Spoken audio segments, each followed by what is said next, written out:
Alright, so last time, on episode 22, Icarus's Flight, you guys were met outside the Drow imprisonment by Daedalus, Icarus, and Mac, who were waiting out with the cart as you all had finished and conquered the dungeon and met Lulf, who gave you the Mark of Liucian. You guys ended up going back to Daedalus's spire, where he promised to give you guys rewards for having saved him and his son. And when you entered his home, he gave you each a gift from his stores. Regdar, you had gotten the Book of Rituals. Barrett, you had gotten the Fist of the Monk.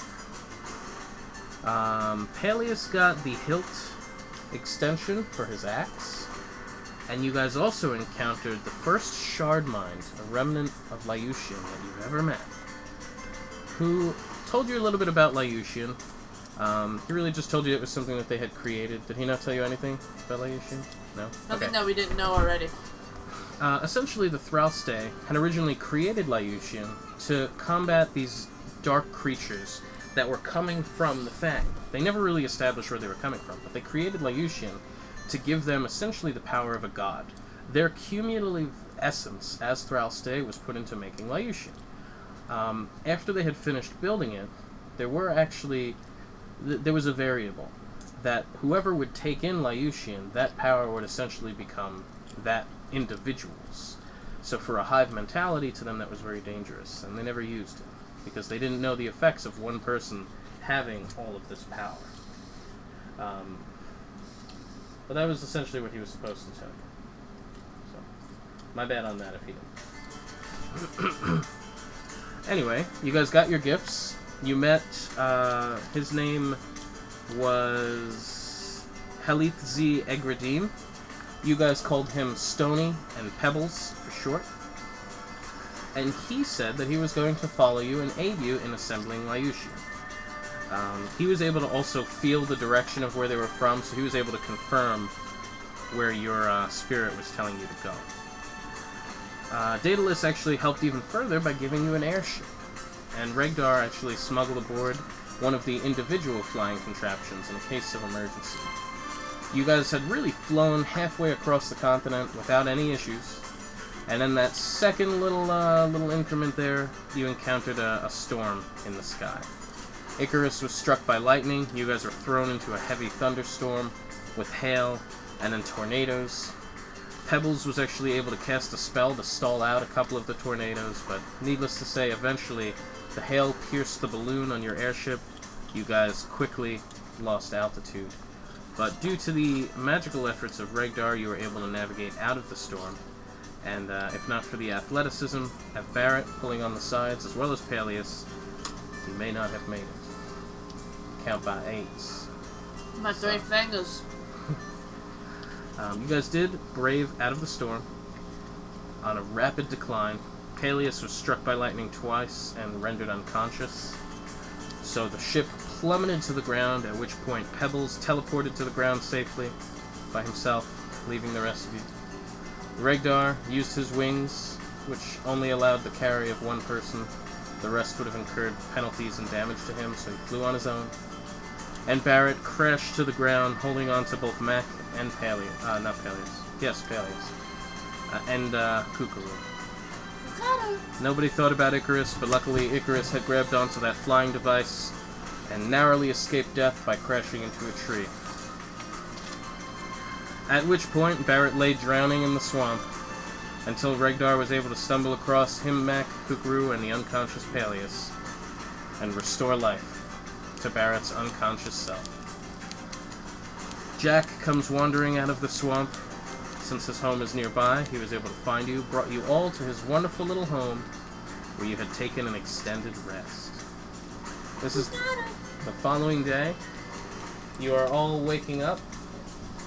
It was the greatest night's sleep you've had in a very long time, being as you guys were in that dungeon for about a day and a half without sleep and in constant peril.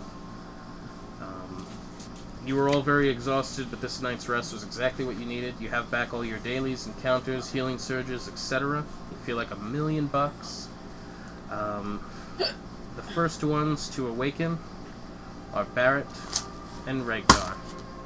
Palyus is still unconscious, with his wounds bandaged up from the lightning strikes. Jack is in the backyard, and you hear him in the back, speaking with someone. Velianna is also just getting up, and you hear her start to get dressed and go outside.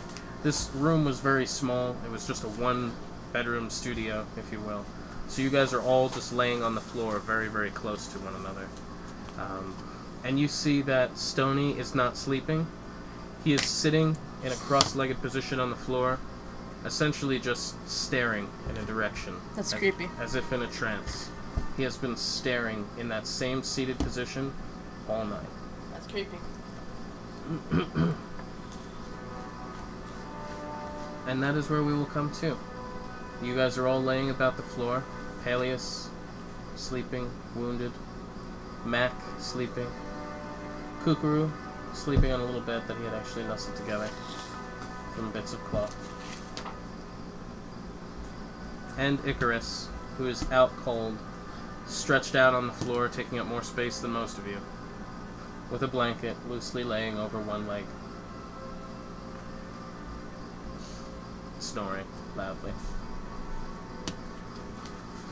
And you hear the voice from outside, and it's Jack. What are you rolling for? Perception. Good. What are you trying to perceive? The conversation that's going on. You hear Jack speaking with someone outside. Sounds like a gruff voice. With your perception check, you can gather it's probably a bugbear or something along those lines. A wilding creature. And they're actually laughing, sharing stories about, times where they saved each other's life or anything like that. They're sharing adventures, essentially. And Jack is enthralled that Velianna is home. And this is just as Velianna walks out, so you hear him very proudly announcing to his friend, "Oh, this is my daughter, Velianna. And Velianna, this is Ugram. We call him Oogie. He's a very good friend of mine." And you hear them introduce each other and start talking. And then she says, "I think they're starting to awaken inside." "Ah, then perhaps I'll go speak with them." And then the door opens and it's Jack coming inside. Regdar, Barrett, you're awake? Good morning, Jack. We are. Good morrow. I trust you rested well. Barrett, your wounds look... well, they don't look very well. Are you feeling alright? I mean, not as good as tomorrow, but better than yesterday. Well, certainly better than yesterday. I was quite worried when I found you in the swamp.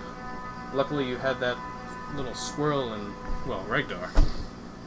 Regdar, and Mac helped as well. Mac? Is that... The puppy. Oh, your dog? Yeah. I didn't know your dog saved you. Yeah, he pulled me out of the water. Very, very great animal you have there. Very brave. Regdar, it's very good to see you again. You as well, Jack. I'm glad that we can reunite on good terms like this. What happened to your legs? Do you like them? They're a lot better than the work that I did, that's for sure. Now, you did excellent work. What is it? It's hot to the touch. What is this made of? It's ember steel. Truly remarkable. I wish I could forge with such a material, but that's beyond my capabilities. Understandable.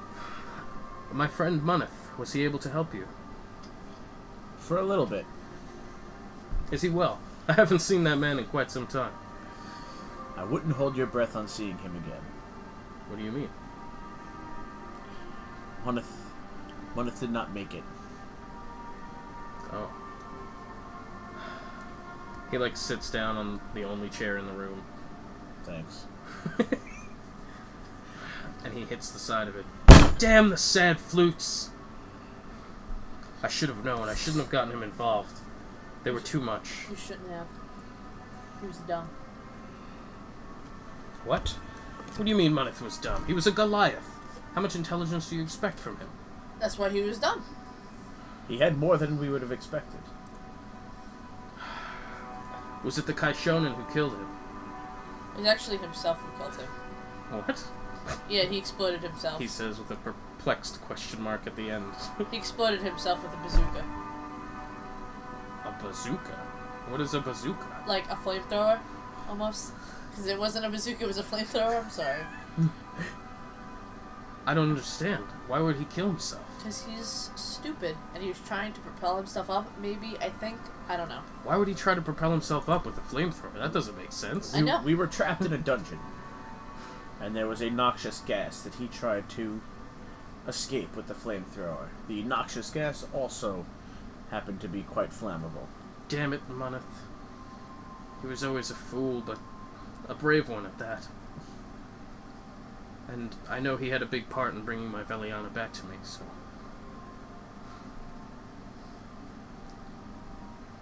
You lost your fingers saving her? No, I just have 2 less fingers on this hand. Oh my god. What happened to you? Get caught in corn picker. Corn picker? Corn pickers usually take your whole arm. But I only got I'd 2. consider you lucky then. Oh, quite lucky. Considering I wasn't there to save his life that time. Whoa. There's a lot of tension in this room. Look, what you have both done for me, especially you being a stranger, I can never repay you enough. Regdar, you've gone on quite a quest to bring my daughter back to me, and you've reunited my family. It was a pleasure to do so. He comes up and he hugs you. I will hug him back. You actually, while he's hugging you, you could feel a little tear on your neck. I'll pat his back. And you, Barrett, I feel like I've heard your name before. Maybe. It's Sir Barrett. It is Sir Barrett. Sir Barrett, I have heard of your knowledge of the Thrall Stay. He shakes your hand, like, takes it and then puts a hand on top of it, and then pulls you in and hugs you. You've brought my daughter back to me. There's no way I could ever repay you. Really. And at this point, you can actually see the tears coming down, and he's, like, wiping them off his face. I never thought I would ever see her again when they took her away. If there's any way I could ever repay you, you name it. I'm eternally in your debt. Can you hold on to my puppy and my squirrel when we go on this next adventure? Of course. Why would you like me to do that? I imagine that dog saved your life many a time. He doesn't like small spaces or anything. So, I know this one's going to be particularly difficult. Also, so, I would just like them to stay with you for safekeeping until I return. Where are you heading? Secrets are no fun unless you tell everyone. Are you axing him in front of Barrett? No, later? Okay. That's not very nice, Rich. Our next adventure appears to take us to the Fang. Fang? Huh. It's actually funny you should be heading there. Velianna's outside speaking with a very good friend of mine who, well, he's a monster hunter. It's very interesting you should be heading there. He goes, well, he doesn't climb all the way up. Nobody climbs all the way up. But he's ventured up a bit. He's fought Yeti, Slad. He's been a monster hunter in this area for years. You're welcome to speak with him. Maybe he'd even go with you. His name is Ugram. Oh, I was hoping it was Dean. Ugram. I call him Oogie. I'm sure he'll eventually be on that term with you. He's a very old friend of mine. We've saved each other's life quite a few times. Just in passing. Similar to your relationship, Barrett and Regdar. You must be true friends. No. Perhaps someday. No. Well, I won't probe. Maybe the third time I save his life will make us friends. I will not pry deeper into that. I can only hope that it's for a good reason. He's condescending.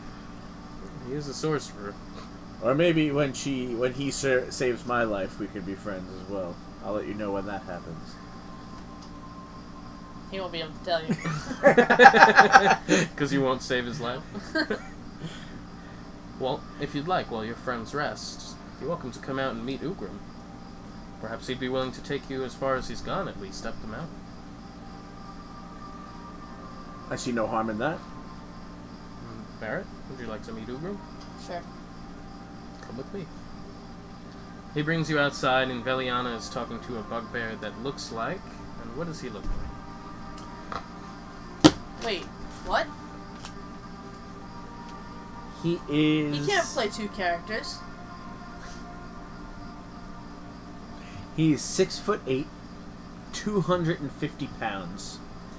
He's got brown fur with like blonde streaks that make him look like he has like a little bit of a mohawk going on. He's got an underbite with some fangs that stick out. Typical bugbear. And strapped on his back, he has 2 war axes. Very nice. And also a great bow. Oogie, I would like for you to meet my friends, Regdar and Barrett. The 2 are the only reason that my daughter was ever brought back to me. It's a pleasure to meet you. Am I doing both voices? Yeah. Alright. Oh, well, it's a pleasure to meet you, too. Ah, that's a good bugbear voice. Thank you. Very nice. If it wasn't for both Barrett and Regdar, I'd probably still be with the Sad Flutes now. And Moneth as well, she says, looking down.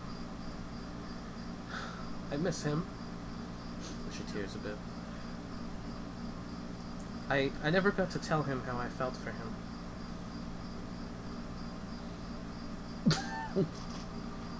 But he was very brave, very strong. He had a heart like a lion. What? No one has anything to say? Honey, I know Moneth was a great man and a great warrior. They know. And he hugs her, lets her go. I did go on several adventures with Moneth, and he fought bravely in all of them. Stupidly, but bravely. At another time, I would like for you to tell me a little bit more about how Moneth met his end. In the meantime... Did I not tell you enough? I'm a little confused about how he blew himself up. And I hope that it was for a good reason. Maybe he was like surrounded by enemies, and the only way for him to help you all escape was to blow himself up. It was. Narrate it.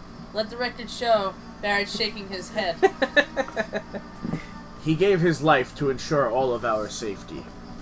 You rolling bluff? I am rolling bluff. Barrett's still going to be shaking his head. 22. Can I roll diplomacy? Yeah. It's a very try to convince otherwise? It's a very diplomatic head shake. Can you beat 22? Yeah.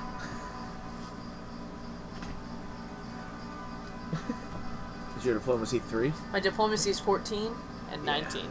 33. Jack looks down. That's regrettable to hear. Thank you, though, for preserving his memory. We can't all die heroes. Velianna, why don't you go and check on Palyus, make sure his wounds are clean. Okay. And she walks back in. Well. I'm a monk. I'm truthful. And you're Barrett, you're straight to the point. Mofuckers. You know how Barrett is. I do know how Barrett is. He doesn't sugarcoat shit. Oogie. Regdar, Barrett, and their party are looking to scale the Fang. Oh, the Fang! Yes. Why the Fang? Barrett, you're going to be most of this. I don't know why we're going up there, to be honest.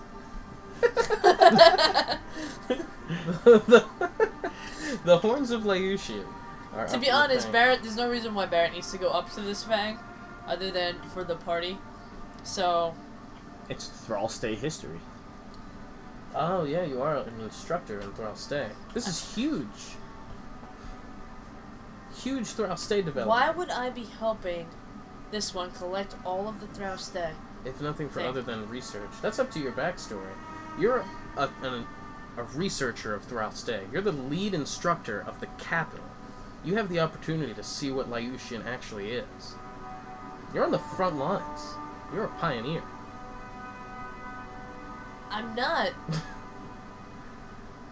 I'm an instructor.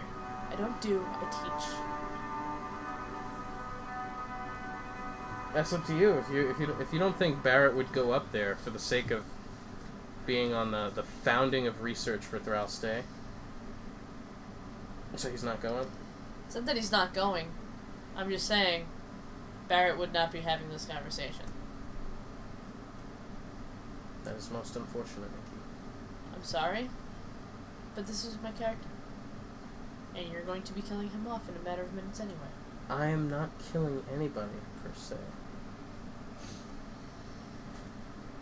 I believe they had mentioned something of Liucian in the Fang. Would Oogie have ever heard of them, of Liucian? Probably not. Never heard of him.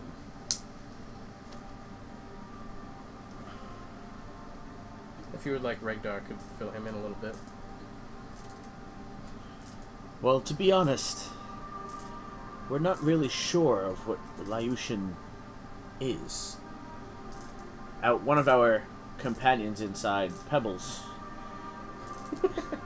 is a remnant, a living remnant from the time of the Thrall's Day. And he has said that Liucian was built to protect them from dark evil that would come down from the Fang and attack them. Though once they assembled this collective power of Liucian, they didn't want one Thrall's Day individual to possess that power, so they never used it. It could be what destroyed them, is that they had no defense for this evil that came down from the Fang. We hope to maybe discover why that happened. The little that I've heard of Thrall's Day is very, well, exciting. I could only imagine what you'd find with Liucian. Velianna has told me that there are multiple pieces of it, and that you already have some. That's incredible. We do have some, though we are unsure of what else needs to be done in collecting the other pieces. We don't know who has the other pieces. We don't know what force we will meet in order to try to find these other pieces. With what you said before, that strange rock monster in my home is actually Thrall's Day. From what he has told us, yes. I have never seen whatever he is. It's truly possible, but how would he survive for such a long time? Apparently he laid dormant, with a specific moment to awaken, when 3 of the pieces of Liucian were reunited. Since we have reunited 3 of them, he awoke and sought us out. Luckily, we were in the same house when he sought us out, so he had a short journey. That seems eerily convenient. Well, what do you say, Ogi? Would you be willing to aid my friends here? Perhaps as a favor to an old man repaying another favor? Oi! I surely can guide them up the Fang, as far as I can. I mean, depending on if they needed some protection, maybe we could work out a price for me to follow them a little bit further. Whatever your charge, I will pay you myself. How much would you like? Take them as far as you can. Your friendship alone has already meant more to me than gold. I must give you something for your trouble. Here. You have 700 gold pieces.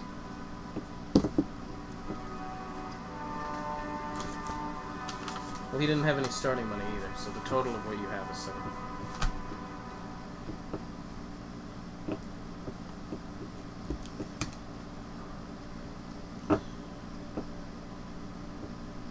Is your daughter coming too?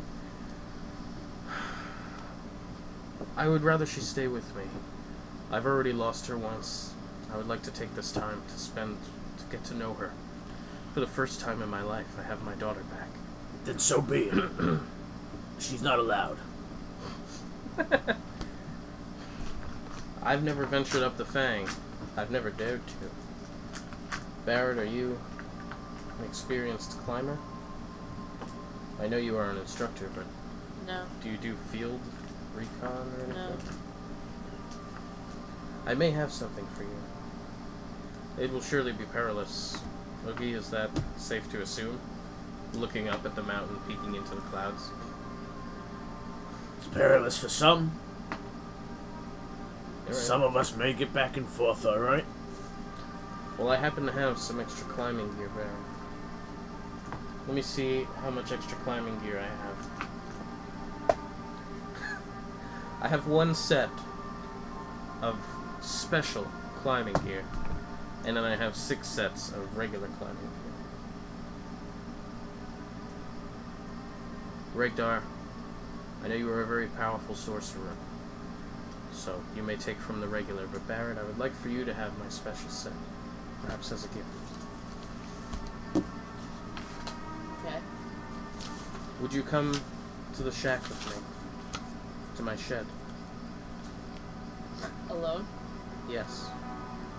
Everyone else may look away. No, he doesn't say that part. Come with me, and he starts to lead you to the shed.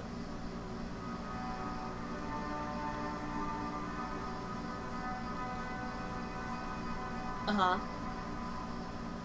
You're going with him? Yes, I'm following him. You gotta say it. You know, vocalize it. Tell me what you're doing. I'm obviously following. Very nice. He goes to the shed, and you see him. It appears to be special in some way. If you'd like, you can roll for Arcana. I don't want to roll for Arcana. Okay. You see him put his hand on the door, and he doesn't turn the knob or anything, but it does open up. May I have your hand? And give him my hand. He takes out a small dagger, and he just pricks your finger. Why would you do that? This shed is very special to me, and he wipes your blood on the door. And now only you and I may enter it. This shed has much of my gear from my adventures, and I would like to share it with you. I'd request that you return anything that you borrow, by the way. I do need to use this stuff. That's fair. When he opens the door, this shed originally was maybe 5 by 5, very small, almost like an outhouse. And when the door opens, it is much, much larger. Like it has been magically enhanced. And it goes back maybe 50 feet by 20 feet. And you can see different suits of armor and clothing and all different stuff strewn about. And there is, to one side, he has like armor stands, if you will, around the whole outside of it. And one of them is actually an elite set of climbing gear. And you can see it has multiple picks, ropes, chains, little picks to hammer in with hammers. And it actually has like rubberized outings, so that if you did fall, it would reduce damage. That's nice. This is my elite set of gear. I actually got this when I was a member in the Sad Flutes, and we did an excursion to try to get across the Sea of Peril. Mm-hmm. Needless to say, it did not work. But the gear itself is actually very, very intricate, and I would like for you to use this, should you desire. Thank you. There is also some other things in here, if you'd like to peruse. Please feel free. The only thing I ask is that you return it when you are done. Okay. You can see that essentially every little rack and every little armor stand in here does have something on it, and in the corner he has like extra racks and stuff. So anything that's set up, you can tell he's very organized. Everything that's set up in here, he does have a use for. There is not a single empty rack that's on the floor. If you would like to write down the climbing gear that you have.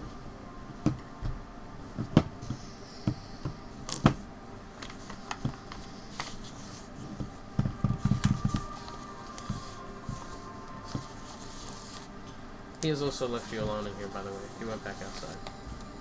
And he closed you in. This is Sad Flute Elite Climbing Gear.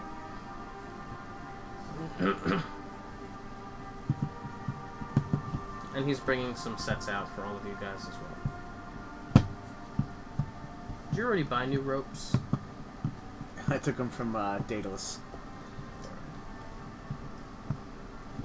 And this is going to add +4 on athletics checks to climb. Actually, let's make that +5.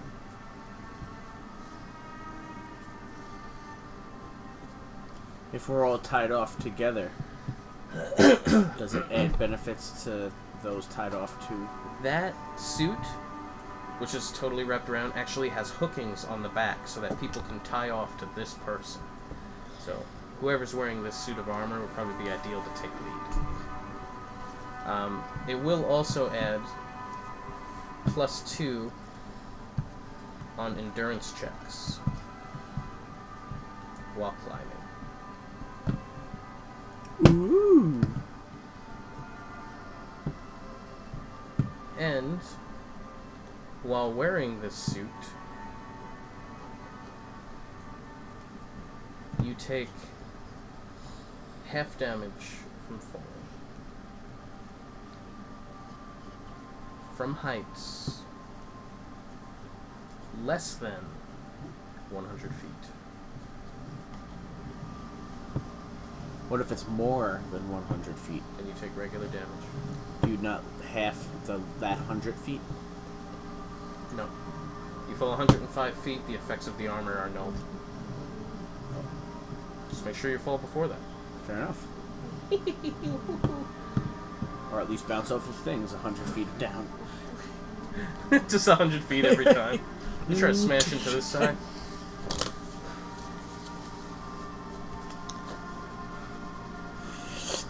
Are you looking around at anything else, or do you have what you would like, Barrett? No, that's it. We'll go outside. Okay.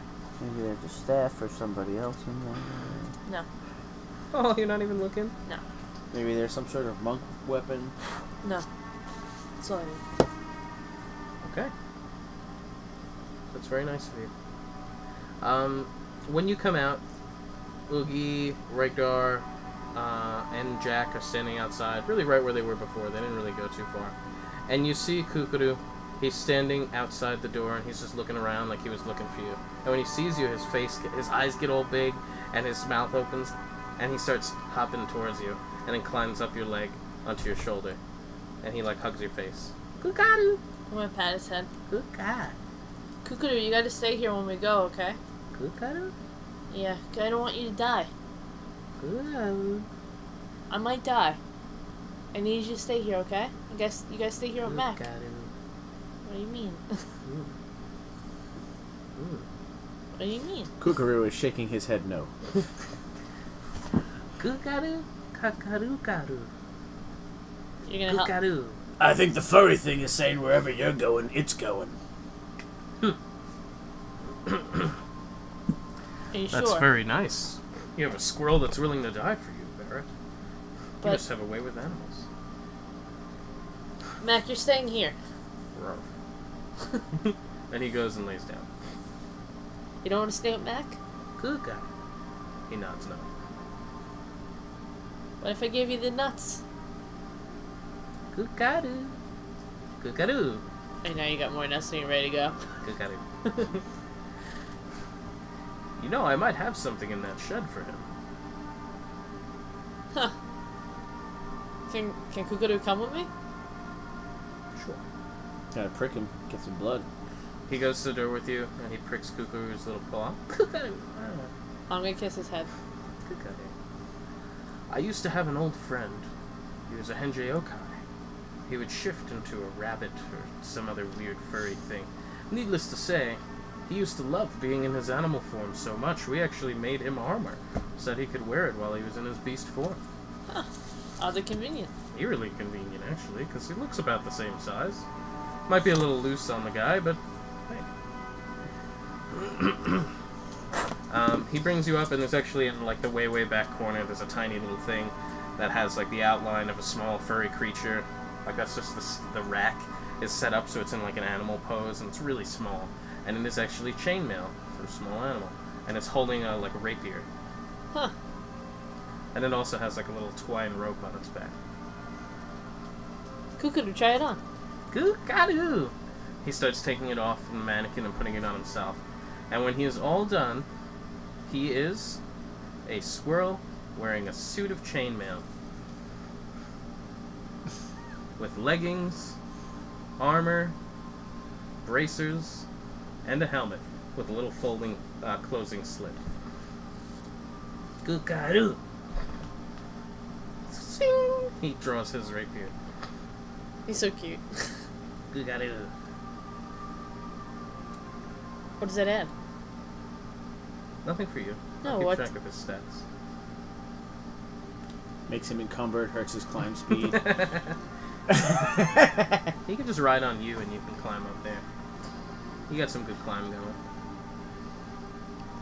Let me pick up Cookaroo and cradle him in my arms. Is he really heavy to pick up now? He's much heavier. Like triple the weight. It's what? 50 pounds? So he's like 9 pounds now. No. You could pick him up without a problem. It's still very light for you. You're Paragon, bro. I'm gonna pick him up and cradle him. Cookaroo. Thank you. You're very welcome. But again, make sure that is returned.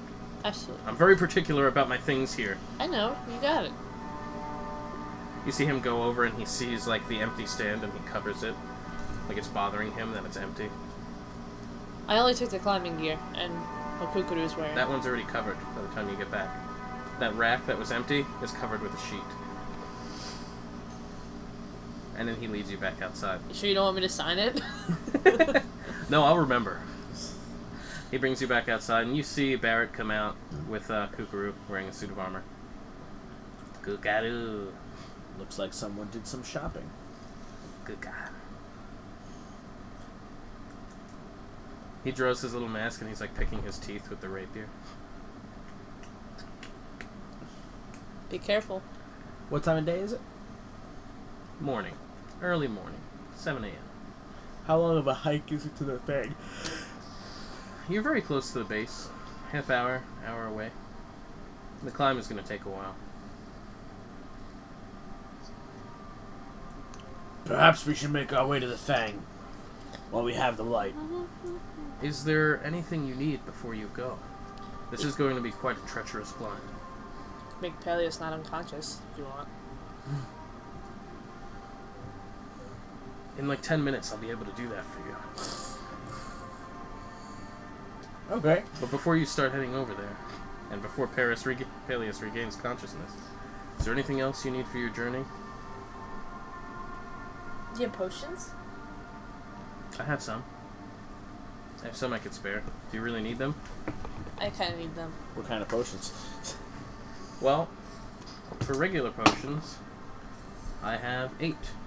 And for super health potions, I also have 8. I will take 4 of the super potions. Okay. And 2 of the regular potions. Okay. I'll take 4 regular potions as well. She took 4 super. I mean 4 super potions as well. How many regular potions did I take? 2. 2. Which leaves 6 regular potions. I'm gonna give Cookaroo 2 to hold in his pack. Regular potions. Okay.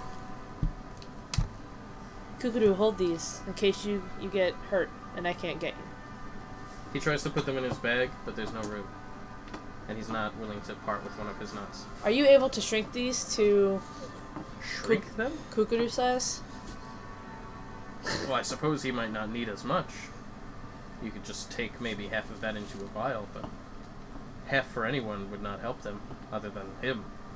So you'll be wasting half. Do you have any vials? This minus 5. I have 3 vials. Sweet, can I have them? Sure. Thank you. You gave me my daughter. You could take anything here. Alright. So you're able to make 3 potions for him at the cost of 2 of your potions. That's fine. Did you give him regular? Yeah. You said? Okay. Here you go, Cookaroo. Cookaroo. And I will give 2 super health potions to Oogie. Okay. And another super health potion to Palyus. I'll stick it in his bag. Okay. Nikki, can you just let Josh know that he's got a super potion?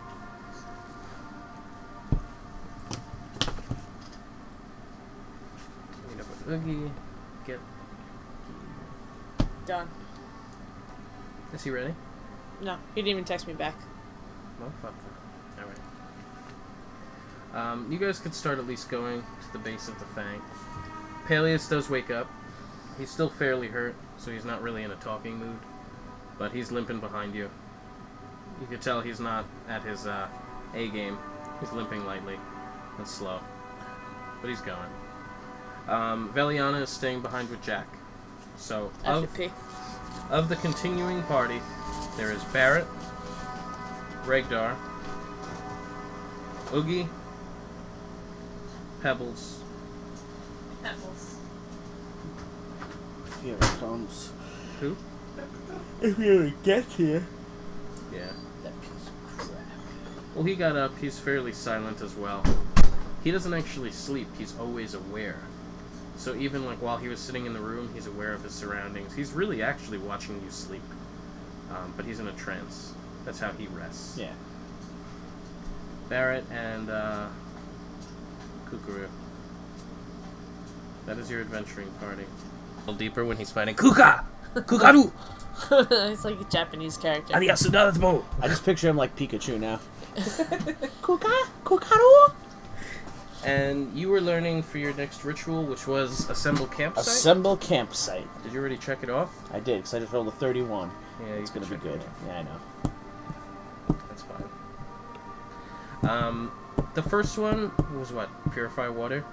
Self-explanatory. You can hold up even like poisoned water. You do this little ritual of incantation over it, and it becomes perfectly clean mountain spring water, like Poland spring, that you could drink safely. And assemble campsite?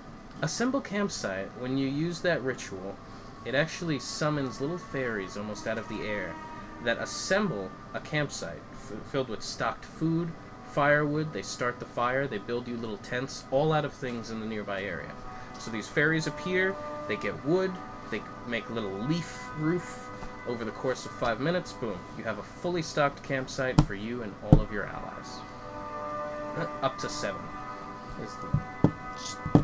Pretty helpful, considering we're going to be on a mountainside. I might need shelter. Yeah, they would be able to provide it for you within 5 minutes.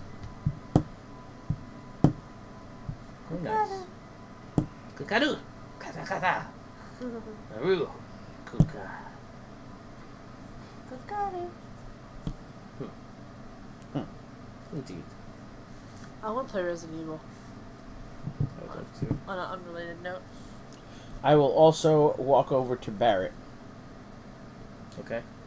Barrett is over there practicing with Cookaroo, and you see him throwing little rocks to Cookaroo! Cookaroo! I will wait until I see them finish. Okay, Cookaroo looks tired after a little while, and he sits down.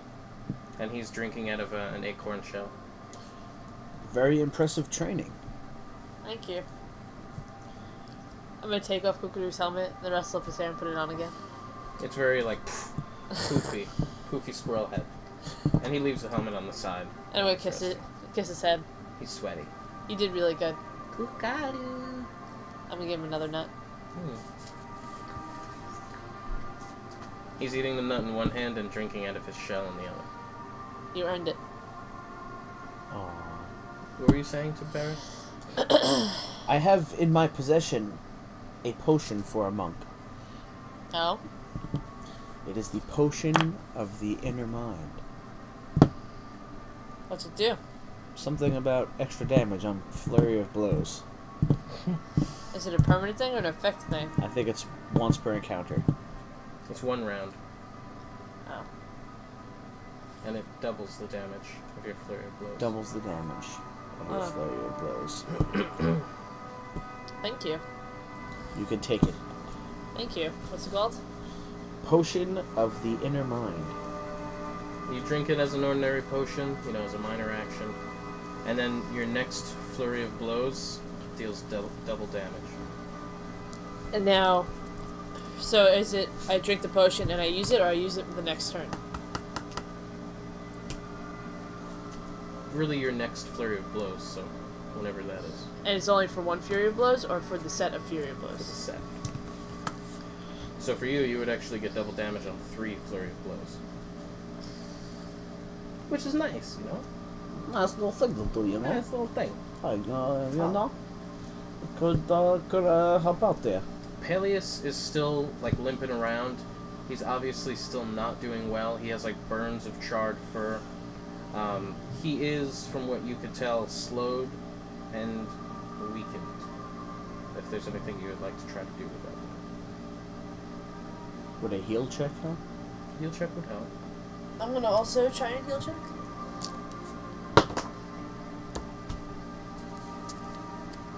16. 25. Okay. You guys are both like massaging his, stiff areas. You cut away the you Are they tough as well? Yeah, they're very tough. You're able to get like the burnt fur out of the way. You even just cut it so he has little bald patches where you were able to get to the skin that's Looks been like he has really, worms. really burnt. Oh. So you were able to Shave clean him the down. dead skin. You didn't have to totally shave him. Just certain spots where maybe the burns from the lightning had hit and then spread. And he actually has, you could see the burn as if the lightning jolting through his body, and it actually has scarred him on his skin beneath his fur. But you He's guys, got a lot of shit going on that skin. He's got a lot, yeah. He's got a lot of problems. But yeah, you guys are able to help him out a lot. And even just cleaning up his dead skin and burnt fur, he actually looks a lot better. He's no longer limping around.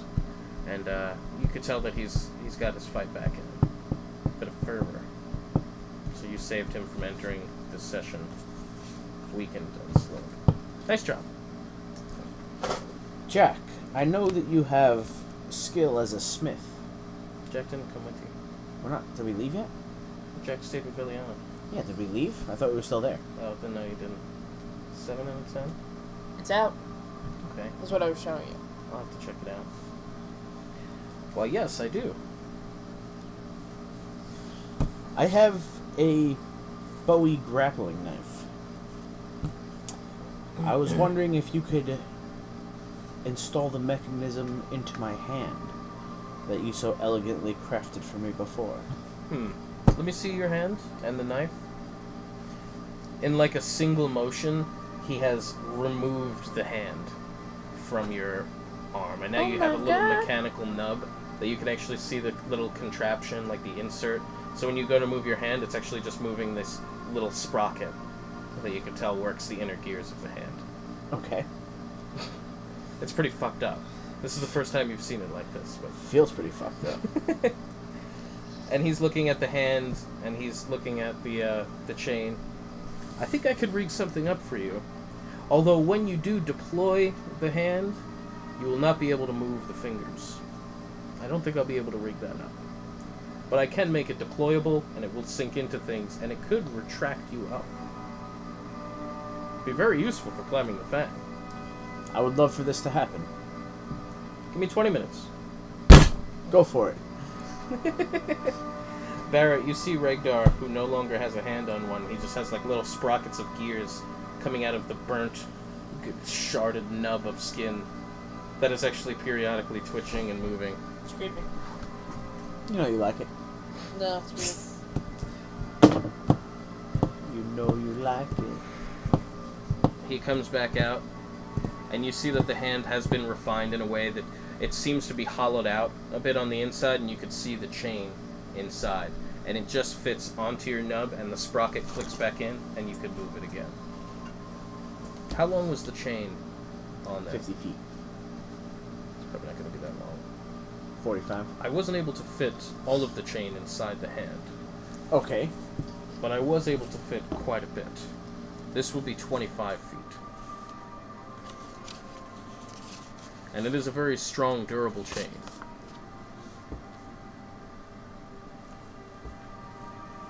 I'd say this chain that I actually had to replace, the chain that was used for the knife was only really able to support 200 pounds. This is a finer, lightweight chain that's actually able to hold 400 pounds without strain. Fantastic.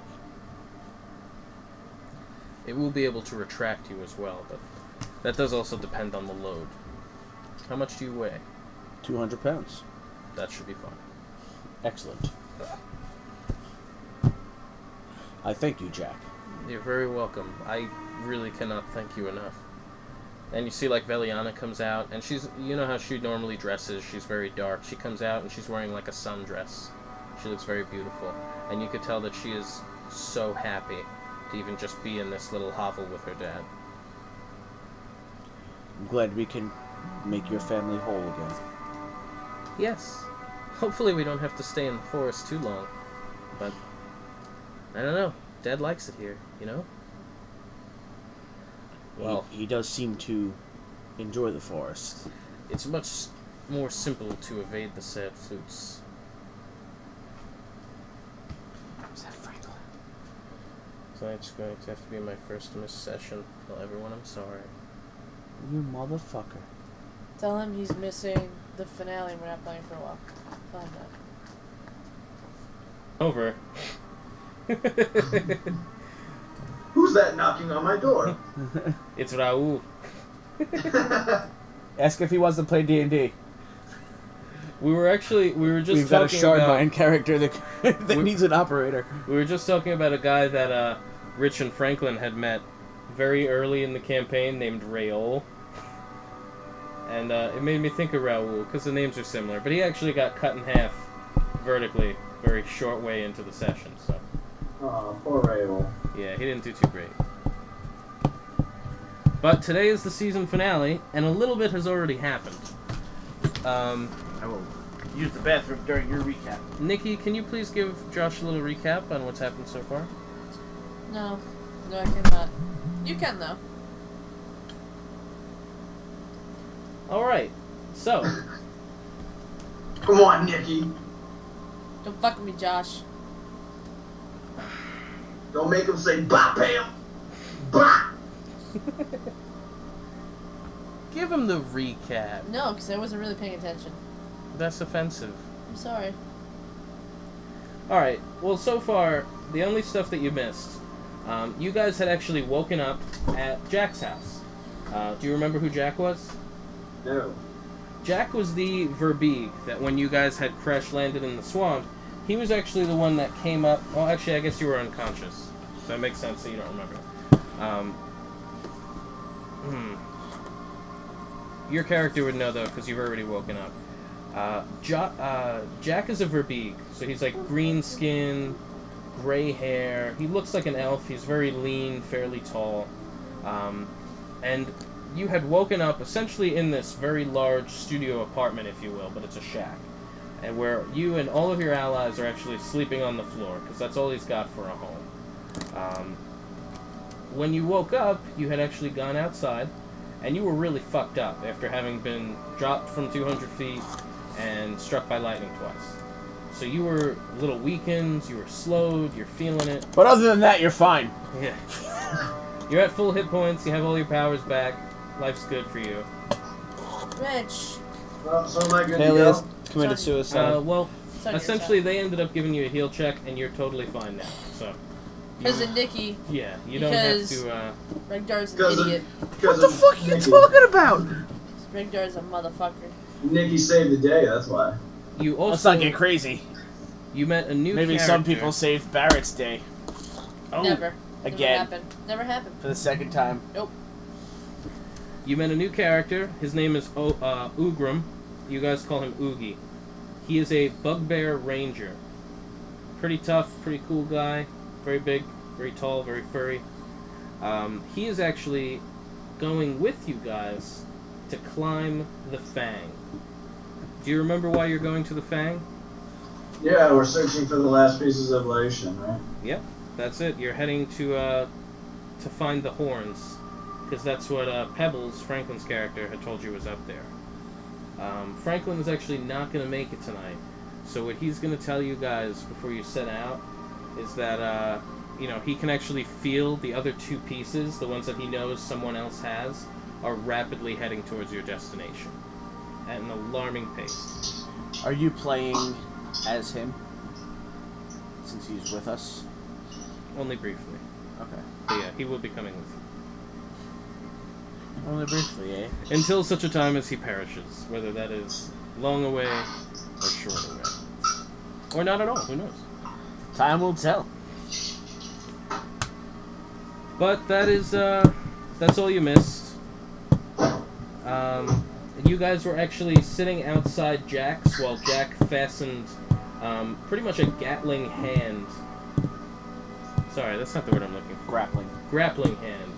Yeah, fastened a grappling hand for Regdar out of his mechanical hand. And while he was doing that, Regdar was reading a book, and Barrett was actually teaching Cookaroo how to fight. Nice.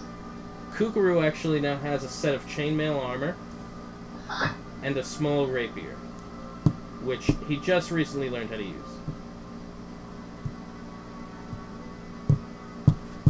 But yeah. Way to go, Cookaroo! Cookaroo! You actually now have bits of fur cut out from when they were doing the heal check. They had to get down to where the skin had really died and burned. So they had to treat you like a burn victim.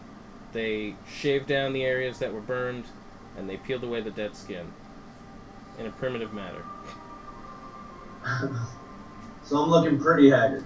Yes, because also where the lightning had struck you and burned you, it has also left these scars under your skin that actually make like a lightning bolt look that essentially go across one of your arms and your chest. So you have a lot of marks and stuff going on in your body, but one of them is on your thigh and your lower abdomen. But yeah, you're doing alright. Excellent. So essentially, it is Palyus, Barrett, Regdar, Oogie, Pebbles, and Cookaroo that are about. Pebbles. Pebbles is Franklin's character. Oh, okay. Or Stony, if you prefer. Stony, Pebbles. Yeah, Pebbles is better. Jack and Velianna are not going with you. They're staying at the house. And one thing I had mentioned to them already, but I know you weren't here yet. Velianna is no longer wearing her dark, like, sad flute-looking outfits. She comes out of the house after you guys are all out there for a little while, and she's wearing a very brightly colored sundress. Like, she is very happy to be both home and with her father. So, she's having a great life. She already thanked you guys. So, Palyus, now that you're awake and doing much better, Velianna actually comes up to you, and she's wearing this brightly colored sundress. Palyus? Yes? I just wanted to say thank you for everything you've done to really get me here. I don't think I would have made it, really even escaping my old life, no less finding my way here, if it wasn't for, well, your guys' help. So thank you. You're welcome. You really must thank Barrett. I have thanked Barrett and Regdar, and we have shed a tear over months together. But I he is in a better place now. I hope he is. I just regret that I never got Lots of coke. Lots of whores. I regret that I never got to tell him how I feel about him. I wish that, you know, I guess I wish that I had more time. But I'm sure we all feel that way. Sometimes. Only sometimes. Alright, I think it's about time we make our way to the Fang. I'm feeling limber. Well, if you guys are really setting out... Oh, Palyus, I forgot to give you this climbing gear. Here you go. Cha-ching. You will need it for the climb. Also, I have a few regular potions left over that your allies haven't taken. Would you like some potions?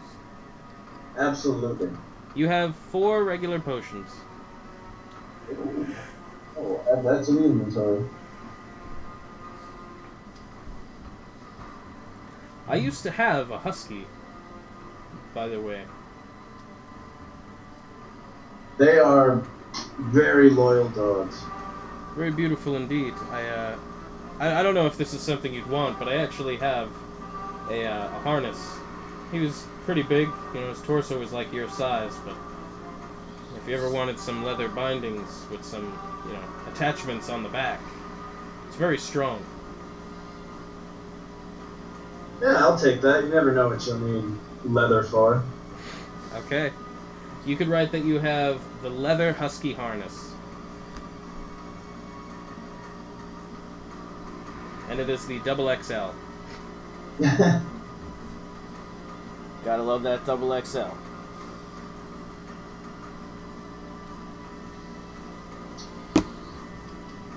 Let's set out. Alright. You guys are all beginning? Oi, follow me. I'll show you the way. Oogie is offering to lead the way. Palyus, I know you haven't gotten to know too much about Oogie, but one thing that your guy would have overheard, Oogie is a really good friend of Jack's. He's actually a monster hunter that is around the area fairly often. He's actually scaled the Fang, not completely, he's gone maybe like a quarter of the way up, to hunt for like Yeti and other creatures that would attack nearby villages. Yeti, wow. Yeah, but essentially he has been around this area, hunting monsters in the swamp and the mountain. And Jack asked him as a favor to help you guys do what you're gonna do, since he is the most experienced with the area. And Oogie will be played by Rich. Did you eat Barrett? Yeah. Hey, leave Barrett alone. What did you do to you? threw him at me. I didn't do shit. And y'all are beginning? Mike, he's being a motherfucker. You two behave. He's being a motherfucker. We're just being a motherfucker. Roll diplomacy. I'm gonna roll diplomacy. That's on both. We call that cocked. Nikki, you gotta be nice for Rich. Oh, nature. I botched. It's okay. It's okay, Barrett. It's okay. Hey there, Barrett. You guys are beginning your way towards the Fang? It's not that far. I'm gonna hold Barrett's hand on the walk. Oh, Barrett lets you do it, apparently.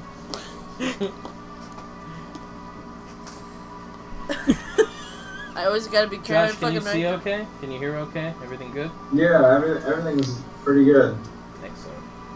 Excellent. Alright, you guys quickly find your way, with the guidance of Oogie, to the base of the Fang. Now, in the immediate base of the Fang, it is a gradual incline, so it's nothing too exhausting, especially for people of your caliber. Is anyone here not trained in athletics? I am. I am. I am as well. Very nice. Okay. All of you are proceeding up this incline without any difficulty. Oogie is as well. Excellent. Even Pebbles, who's actually, staggering a little bit behind, he seems to be kind of confounded in the wonder that is what's about to happen. He has never seen Liucian completely formed together, so this is a monumentous occasion for him as well as his people. So this is big. He is very quiet the whole time. He's really the last one up. Alright, I will put on my climbing gear. Okay. You put it on. It fits perfect, as if it was made for you. You will get a +2 to all athletics checks to climb. Ooh. I'm gonna put on my climbing gear as well. Your climbing gear is very elaborate. It has, even on the hand fittings, there's actually little claws that come out to dig in, and there's spots on your palm with spikes, so if you need to dig in even with your palm, you could. Lucky for me, I'm a monk and I could do that shit too. You could do it. You could probably embed your whole hand in there as well.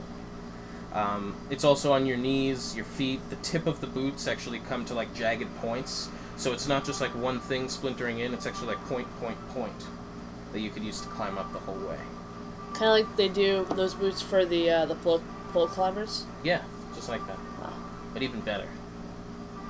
It's good I stuff. follow suit. Alright, you will get a +5 to your athletics checks to climb. Palyus, with your climbing gear, it is as regular as the old set you had. It's the 2 picks, and it has the little points for your boots that equip to the sides. That will give you a +2 on your athletics checks to climb. Excellent. Alright, you guys have gone up this gradual incline for a couple of hours. Should we tie off? If you want to. It couldn't hurt to do it even while walking, if you wanted to. It'll help keep you all at the same place. Can with Palyus's armor, can he still put on that The double XL husky leather harness. thing? Yeah. Put on what? Put it on himself? Yeah, he could. It's very tight fitting, so it'll even just fit over your armor. Yeah, because he has all those ties on the back then. And Barrett's got all the ties on his back. I do need to know. I need to know your walking formation. It is the 5 of you. I think Barrett should go first. Okay. And Oogie would be second to point the right direction and how to go up. Barrett, then Oogie. Cookaroo's on my shoulder. Yeah. I'm just clarifying. Okay. I'll go after Oogie. Regdar. I think it should be Palyus next. And then Pebbles at the end. Very good. He's the weakest link.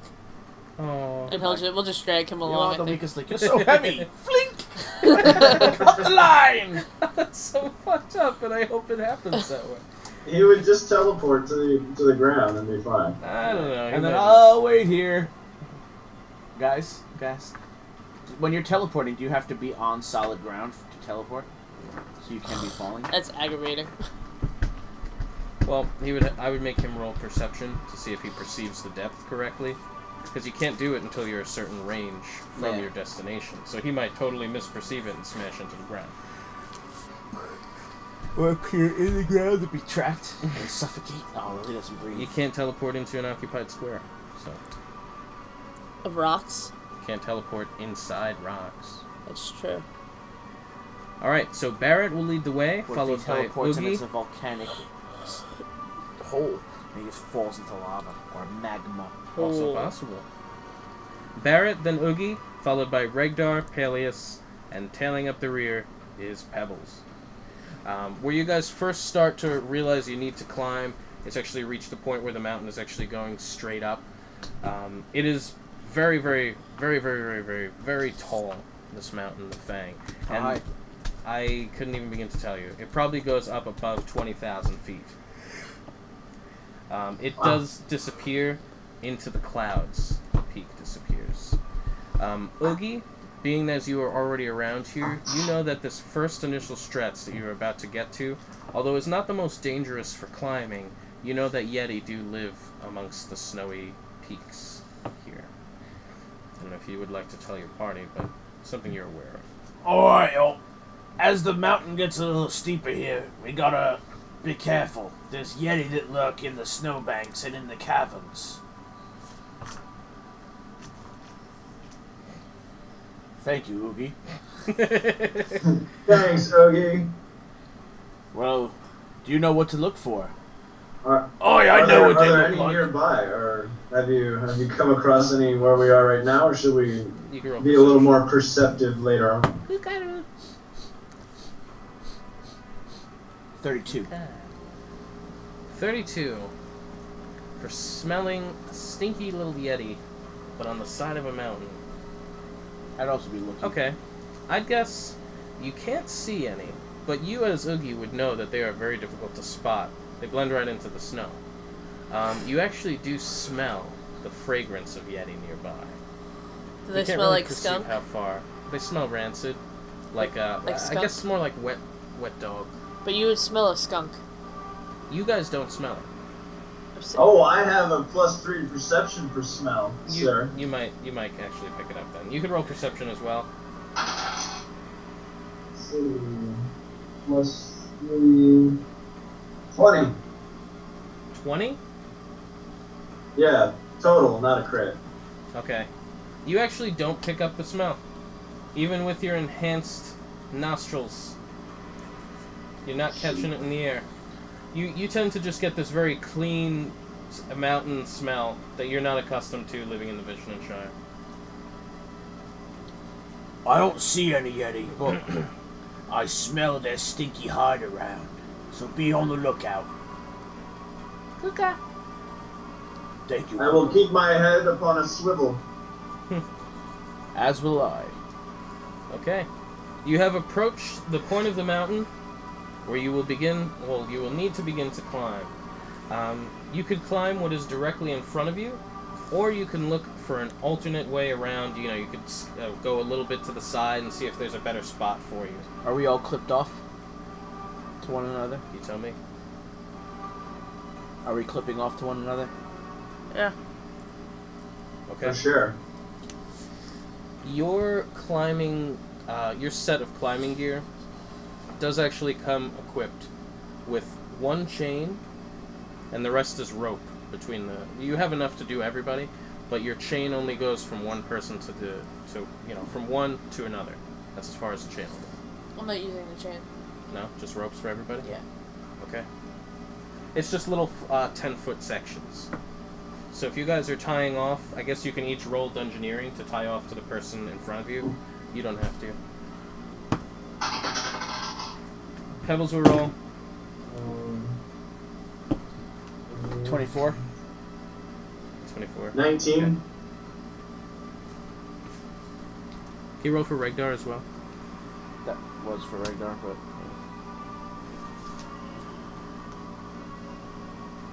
22 for... I'm sorry, I mentioned you don't have to roll for Ogie. The rest. Well, it's a 22 for Ogie. I'll write it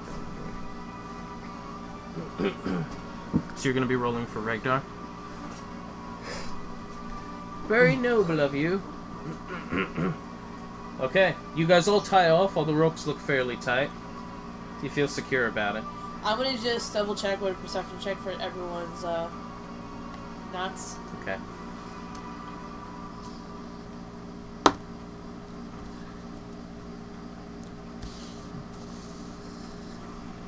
I got a 24.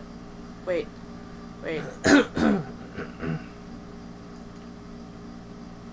29. Both Palyus's and Pebble's knots look to be a bit inferior. Palyus, let me just redo this for you. Let me see if I can maybe make it a little tighter. Sounds great, buddy. Did you say, Barrett, that the Pebbles not as bad too? Yes. Alright, I'll Oh, check you out did Pebbles. say it? I did. You think you've made it better? I fixed Pebbles knot. I got a 29 for Palyus's. Very nice. It could have been more perfect. You pull it nice and tight, and it is... Am I feeling like it's good? Oh, it's great. Look over at Pebbles. Does that look good? You can actually tell that it looks actually worse since Regdar touched it. I'm just gonna It almost looks like it's just loosely like looped and pulled. I'm just gonna tighten his knot too.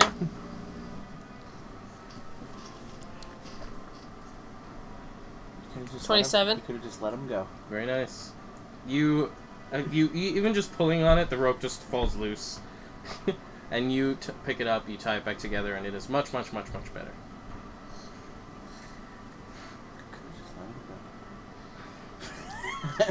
Regdar sucks at life. But let's continue on. Well, whoa! You have tied a- off his knot perfectly fine. His own, because he's condescending and sadistic well, Wow. and conceited. Wow. poor Palyus. Friends! Someone needs to We drink can the potion of the discuss inner this mind and find their later. monk. Cookaroo! Cooka! What, Cookaroo? What? No, he's While dead. we have mild weather, we might as well start climbing. Okay. You want something done right, Cookaroo? You gotta do it yourself, you know what I mean? If you guys want to start climbing right here, you can, or if you want to look for a better spot on What the mountain. language does Cookaroo speak? Squirrel. I would like to ask Oogie if he has ever been higher than this point on the mountain. Don't you talk to my Cookaroo. I can talk to anyone who I want to think. Oi! I've been up a little bit higher than here. Would this be a safe place to climb, or should we look for parts of? It's a little bit steeper here, so the Yeti would have more trouble maneuvering. If you tried to find a more gradual plane, they might be able to hide out in the crevices. It's a good point. Let us climb. Oi! Very nice. You begin climbing. I would like an athletics check from each of you. You only need to roll for Regdar. Okay. Nice. 39. 32. 8 and 17. 25. Did you add your 5 as well? Yes, 8 and 17. 25. I'll Thank roll you. for... You're welcome. Regdar told you it was 25. Regdar didn't tell me shit. You guys are all climbing like it's nobody's business. This is nothing difficult for you. You guys have climbed so many different times in this campaign. It is easy. Pebbles seems to be dragging you down a little bit. He is not an avid climber. It's up to Palyus, really. That's true. He's not an avid climber, so he is slow. Every time you guys are like, yeah, moving along. Oh, we're dragging behind. You're almost carrying him up. Is he like banging his head up against rocks? Yeah, every time you guys start to fall. Oh, my rock friends! I yell down to Pebbles, move your feet first, then your hands, damn you. He's trying to figure it out. Oh, looks like Pebbles gets to roll. Okay.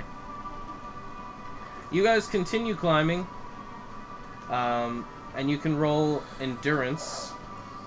There's not really any difficulty along this way. You guys have rolled very well 37. so far. 37? Very nice. 24. 39. You guys aren't even feeling it. 39. Beautiful. You guys are climbing like it's nobody's anything, and it's very easy for you. You're not tired. You're through a large part of this part of the mountain. Palyus, I would like for you to make a perception check.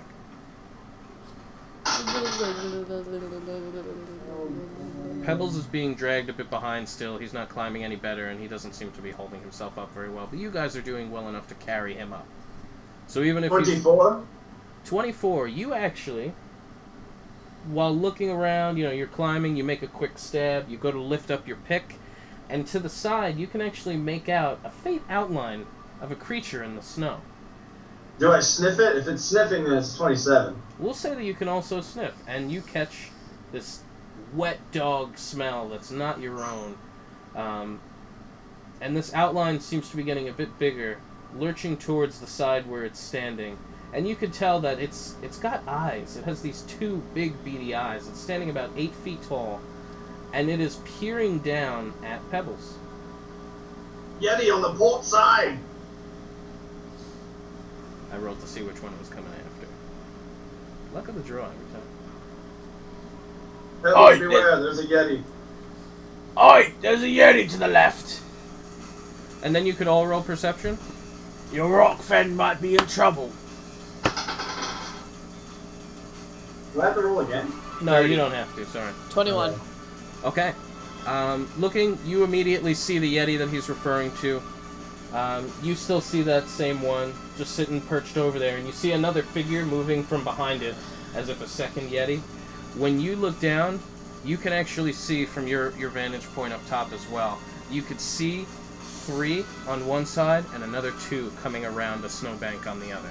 And they are, scaling up the side of one part. There's a little bit of a plateau on one side that some are walking on. But all of them seem to be fixed on the people at the bottom. But you could see that they are below you, but pretty much equal with Palyus, and a little below him is Pebbles. And they are very quickly moving. They are quick climbers.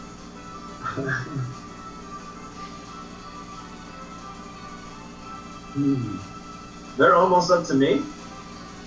What are they going for? Well, you can make out 2 of them, I believe I said. One of them you can see is actually looking at Pebbles. Yeah. The other one just seems to be walking around the corner. He hasn't spotted it yet. He hasn't spotted you guys yet. Alright, I'm gonna try to continue climbing. Okay. Are you guys coordinating with this effort? Everybody just gonna keep climbing? Yeah. What's Barrett's just gonna keep climbing? Barrett's at the lead. What are you doing? Definitely climbing? Definitely climbing. You could roll for athletics to continue climbing. Continue climbing. Oh, that's awesome. 42. 18, 20, 21, 22, 23, 24. Wow. 24, 40. 26, 27, 28. Paley's got a 40, Regdar's got a 42. 41. 41. Holy shit. It's like we don't even need to touch the mountain. We just fly. You guys at this point are completely carrying Pebbles. Pebbles is no longer even able to get his hooks on the side quick enough as you guys do to get up there. Well, I mean, Yetis are coming. I figure it's probably a good time to, Are you guys still, like, peeking back to look and see what's going on? Yeah. Just as I'm... Okay, so you're not letting it deter you, but you're... No, I'm just, Okay. I'm not stopping it from my climbing speed, I'm just keeping an eye out. I'm gonna tell Cookaroo, just keep an eye back there so I don't have to deal with it. Cookaroo! Nice. Peeking back, you can see that all 5 Yeti are actually working their way around the sides, and one of them is actually in a position where he could probably reach out and grab Pebbles. But it looks as if he is waiting to get closer. And closer. And closer. So that he does If you have to, cut him off. Palyus. I will cut the dead weight if he gets too heavy. I'm gonna roll perception. And do well. Get a 38. What are you trying to perceive? I want to see if there's any spot near me that has like a loose chunk of ice. Nice.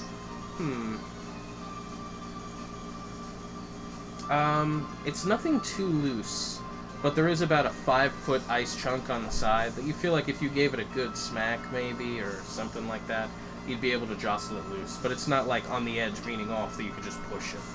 You would have to make an attack against it. Okay, I will yell down to who's below me, just Palyus and... Yep, Palyus and Pebbles. Alright, I will yell down, heads up!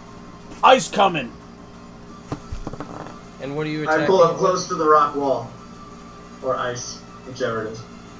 It's ice. It's all ice here.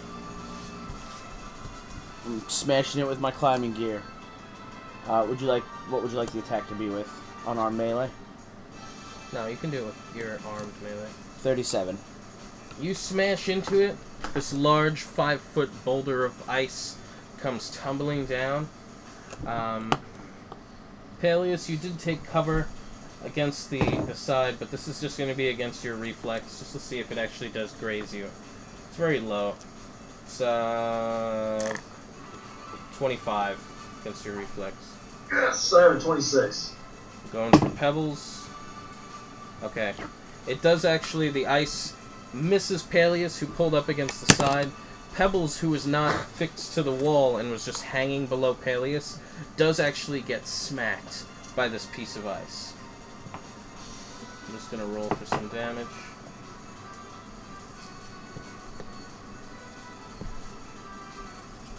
Alright, so he just gets... about ready to cut him loose. He gets smacked with the ice, and you see him swaying like a pendulum, smashing a bit into the side and just kind of swaying back and forth, and he grunts a little bit because he feels it. The Yeti that have gotten close enough, there are 2 of them. One lunges off the side of the ice and tries to grab onto Pebbles, and succeeds. You all immediately... The ice didn't smash any of them? Oh, well, it did actually hit a couple of them. Not enough to, like, kill them, but it would hurt them. Okay. It did hit 4 of the 5. I'm just going to use the same damage roll.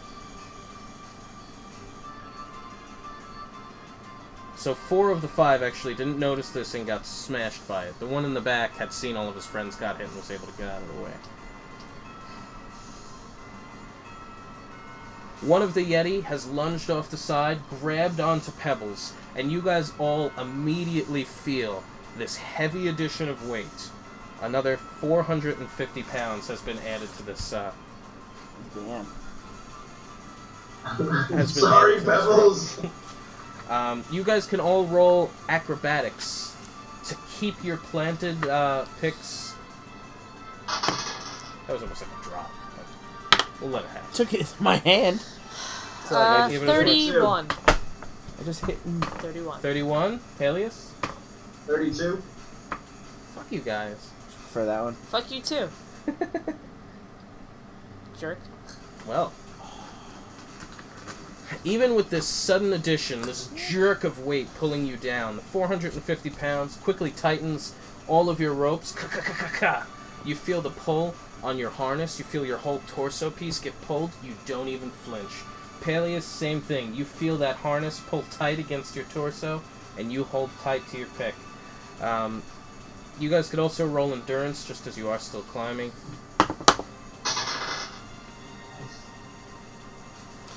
35. Is anybody gonna botch? 41. 25. Okay. You're all doing well enough. Great. 41. You don't feel tired at all. The adrenaline... Great. The adrenaline pulsing through from these attacking Yeti. It's just making You're me doing hard. great. It's turning you on.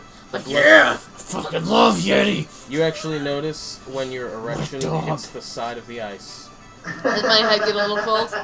Yeah. You're like, what is that cold sensation? Oh! It will add +1 to your climbing checks. As an extra pick? An extra anchor. Nice. Your monk penis breaks ice. Flurry of blows. That's really what Flurry of Blows is. Oh, it's good.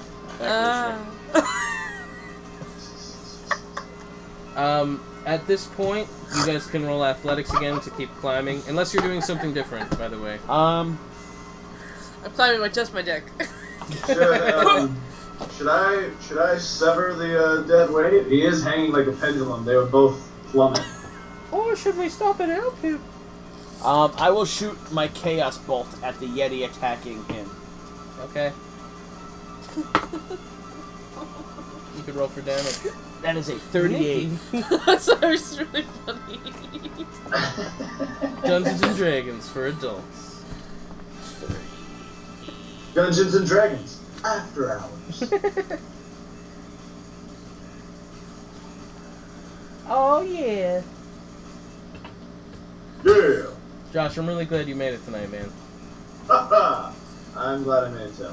That is a 51 damage. Wow. The Yeti that's on him, his white fur is tainted red, and you can see that he is bloodied.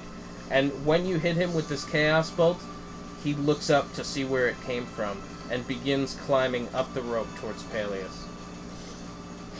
Thanks. Since it was an even attack, I get a secondary attack with my thing. Charisma versus will.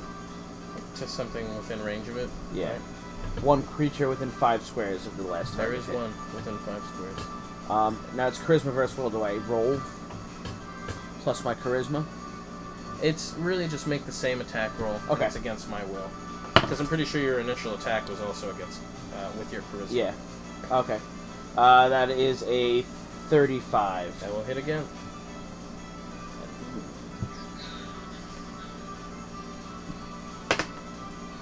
It's fun we have an odd number. Yeah.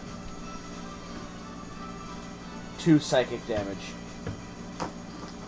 2? 2. I thought it did a lot more than that. If I rolled better. And if it kept bouncing. Got it, okay. So you guys all kept climbing. You gave me your athletics. Palyus, you gave me your athletics check as well, right? The last time was... Wait, athletics? We did Yeah. endurance last. It was a 32. Did you just roll athletics? Just right now? Yeah. No. Okay. The last one was endurance, and I had a 25. Okay. That's the last thing you had. Alright, then you guys can both roll athletics if you're going to keep climbing. If the Yeti gets too close, I'm just gonna cut the line.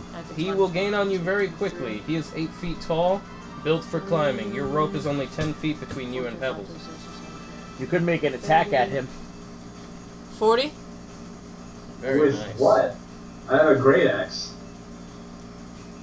Don't you also have Regdar the... stopping to attack has actually slowed you down a little bit, but you're able Don't to you make have up the for it. staff extender?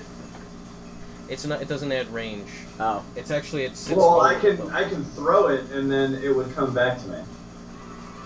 Oh, okay. Is that what you want to do? This Yeti Did you is... say Yeti was bloody? He is bloodied. And coming up the rope towards you.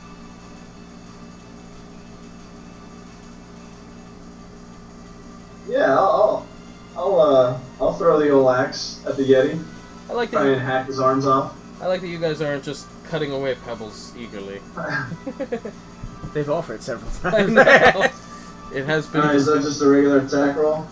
regular attack roll, and this is going to be having been thrown. Alright, this is a 35. That's against armor class, I guess. Yes. All right, that'll hit. You can go ahead and roll for damage. Alright, 1, 4, 6, 11, You didn't light it on fire. 36. 36. Die, Yeti. He is very, very bloodied. and you see his eyes, which were like this crystalline blue. He is now close enough to you that you could tell that they are bloodshot red. And he is climbing at a fury. He will then, in a mighty stride, quickly catch up to you. And this is going to be against your reflex, Palyus. For a 22... 30 to your reflex. That'll hit. I don't know if that hits. He's got a 26 reflex. Alright. 16 plus 8. Take 24 damage. Essentially, this Yeti has scaled this rope, leaving pebbles behind, is wrapped around you, and squeezing you very tightly. Your axe has returned to you, though, before he started squeezing you. But you are... There's no return blow as it comes back? You know what? I like the sound of that. You can make a second attack roll with a -4 penalty. -4. Alright, that's 30. That's close. What is your armor class? For who? Let's say Oogie. How much damage was that? You say 24? 24. Oogie's 31. Alright, that'll hit. You could roll damage again. Yeah. Oh, actually, you know what? You don't even have to roll damage. Whatever it is going to kill him. The return axe. Okay. Athletics. Keep climbing. Okay. Your return axe actually cleaves him in a way that makes him slowly release and start to fall. Does his half body hit the other Yetis? Actually, before you do that roll, before that happens, I have to do the other Yeti stuff. The other Yeti aren't that far behind. It does knock into a couple of them. Just gonna have it deal some damage because they wouldn't be martyred by their unconscious ally.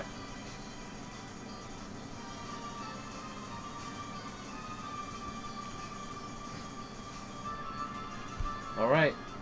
And let's see how many of the Yeti were able to actually gain ground on you. The remaining 4 have actually been able to slowly ascend to that they're even with pebbles.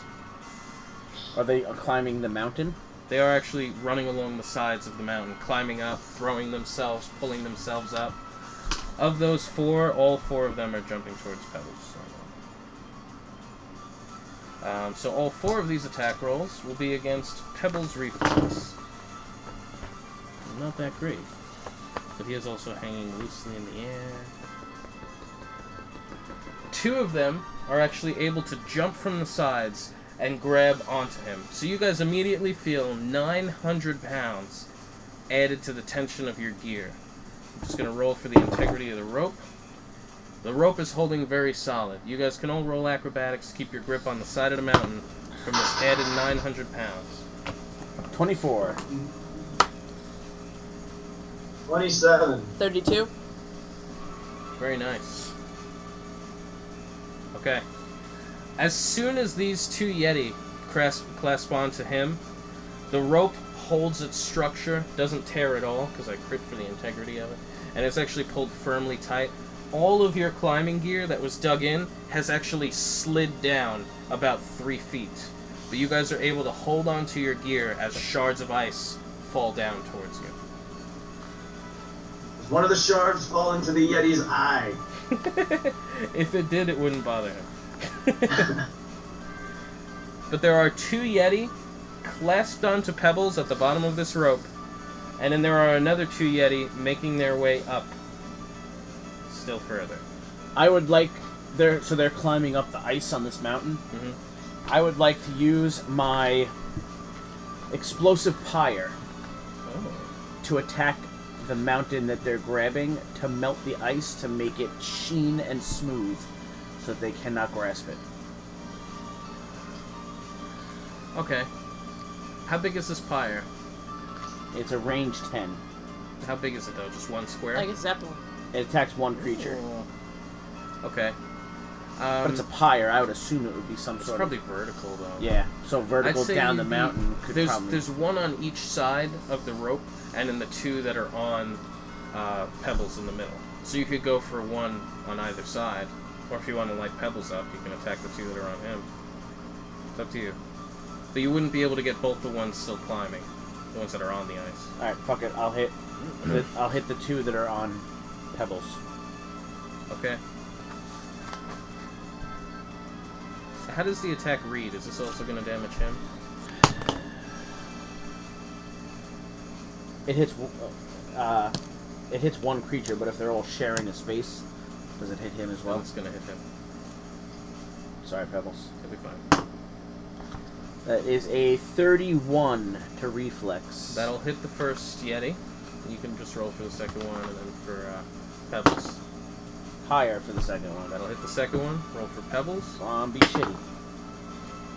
27 for his reflex. What was his class? I don't remember his class. Shard Mind. Artificer? Is that what he made? No, it was some sort of controller. It's gonna hit his reflex. He's a controller. And then you just roll damage once for all three of them. Barrett, you see that Regdar has stopped again. He's casting some spells. And this additional weight is actually putting a lot of strain on you to hold these. If you can make an endurance check for me.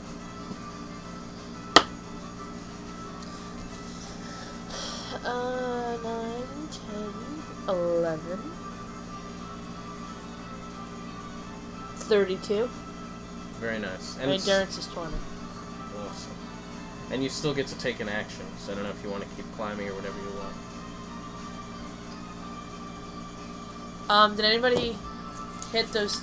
How far away? Was it 10 feet between people? So what's the total feet? 10 feet on each one, so they are about 40 feet from you. How many squares is that? 8. 45. Yeah, 8 squares. Mine was a 64 damage. Holy shit.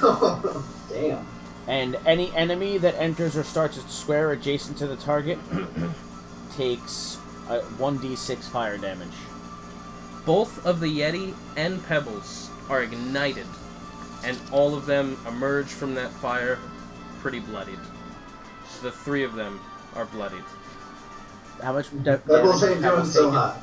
Pebbles has taken 100 points of damage. Wow. Yeah. Does he have any health potions or super health potions? We'll say he's got a couple. Okay. That he could try to use.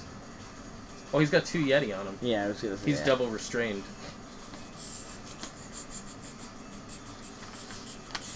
I'm gonna come back to you. I can't do anything. I'm just going to keep climbing. Okay. Honestly, for you, being the head of this with the best climbing gear, that's probably your best action for right now. Or at least anchor. Well, I was going to try and throw, like, lightning, but I can't find it, so... Can you throw lightning? I can.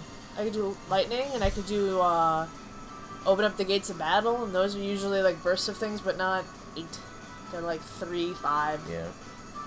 Alright, I'm, keep going. Up. That's gonna be 10... 27. Alright. There's an extra 900 pounds. Pebbles is not holding on, and Regdar is shooting spells.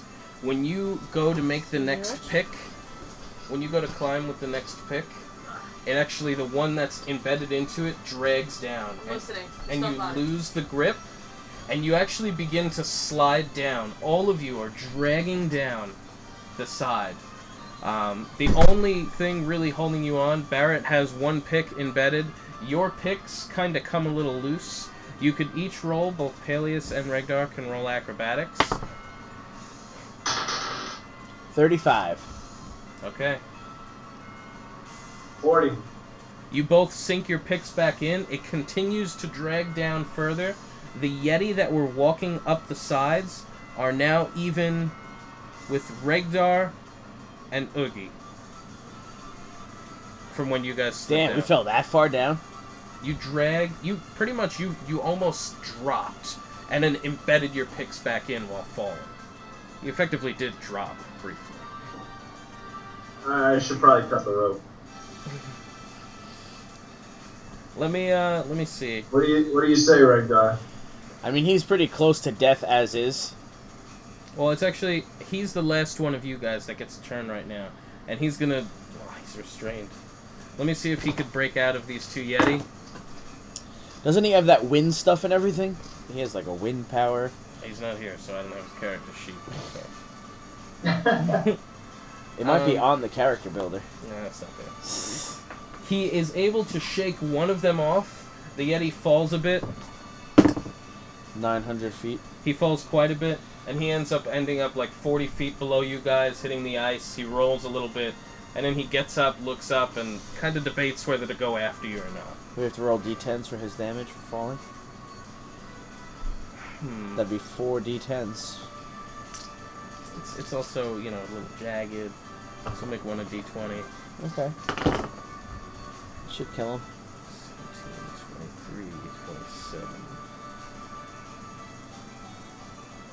Oh, fuck about that. It did kill him. Yeah, motherfucker. Never mind. He does not think about chasing you again, because when he falls onto the ice, he rolls, and there is just a pool of blood slowly spreading in the snow. So now you have... Yeti! Oh. Now you have the one Yeti that is still on Pebbles, and a Yeti on each side, equal with Regdar and Oogie. Actually, never mind. We'll say Regdar and Palyus. I won't bring Oogie into it yet. Oh, 2 down! 3 to go! Next up, go the Yeti. One of them is going to lurch from the side and throw himself towards Regdar. That's not what I need. This is against your reflex, good sir. That's going to be a 36. Ooh, just got me. Did it really? Is your reflex that high? 27. Ah! Coward. Palyus. Palyus, this is against your reflex from the other Yeti. It's a 20. Low. 26. Are you kidding me? You mean 25, don't you? No, it's 26. Alright, each Well, of you... if it meets my reflex, then it hits, right? Yeah. Ah. Alright, Regdar, you are going to take 13. Palyus, you are going to take 21. And each of you, the Yeti has... Oh, wait, and I'm a level 16? Yeah, why? Because I have a immediate reaction. It's called Ultimate Parry. Okay. When I take damage from an attack, the damage is reduced by an amount equal to my level, so minus 16 from that. Very nice. So you can instead take 5. Good. And I have a move that an enemy moves into a space where it flanks you. As an immediate, He's not flanking you. Well, he would have had to flank me on his leap towards me, would he not have? Flanking means that there's an enemy on each side of you. Doesn't mean coming up the rear. He's 10 feet Did he away. not? Weren't these the ones from the sides? Yes, but he's not flanking. They were 10 feet away when they jumped at you, and now they're 10 feet apart. You're not flanked. Okay. Come on. I was just simply asking. Barrett, Simply you asking. are the only climber that is not being impeded in any way. I need you to roll athletics to see if you all plummet from this mountain to certain death.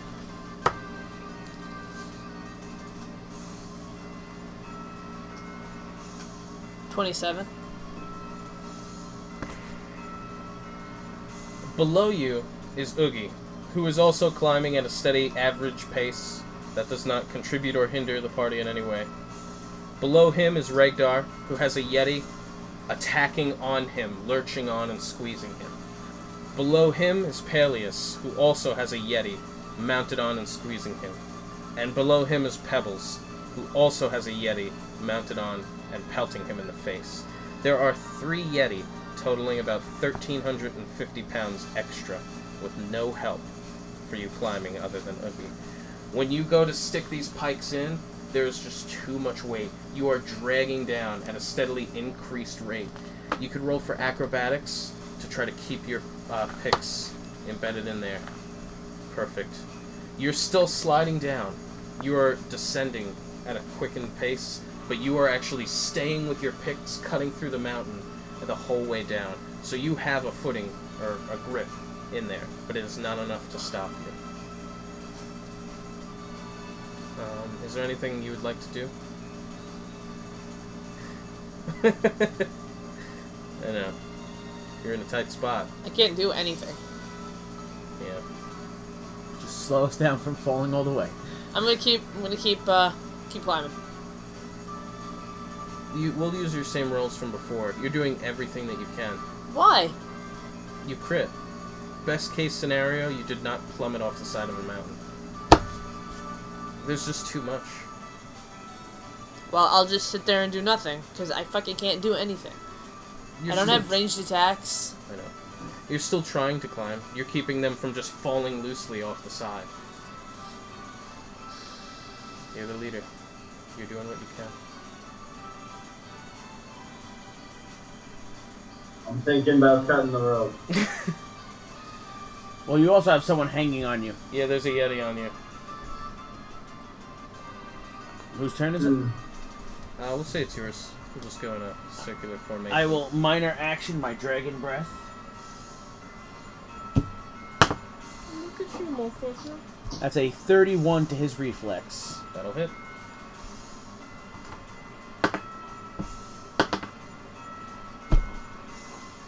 Where did all these Yeti come from? It's a 21 fire damage.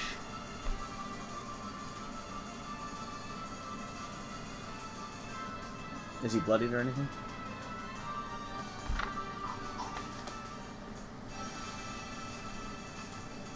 Hold on. He is not bloodied. Okay. To find out if fire damage actually does hurt them more, is that an insight check? Does it cost Insight them? or nature. Is it a free action? We'll say it is. You did just hit him, so... It did weaken him more. Okay. You could tell that he is vulnerable slightly to it.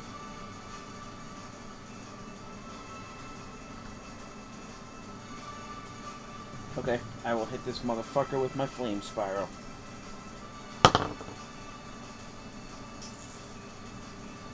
$27 to reflex.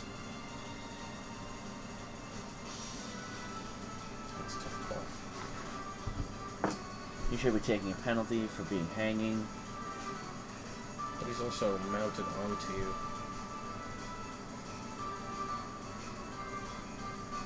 Alright. We'll say that'll hit. Excellent.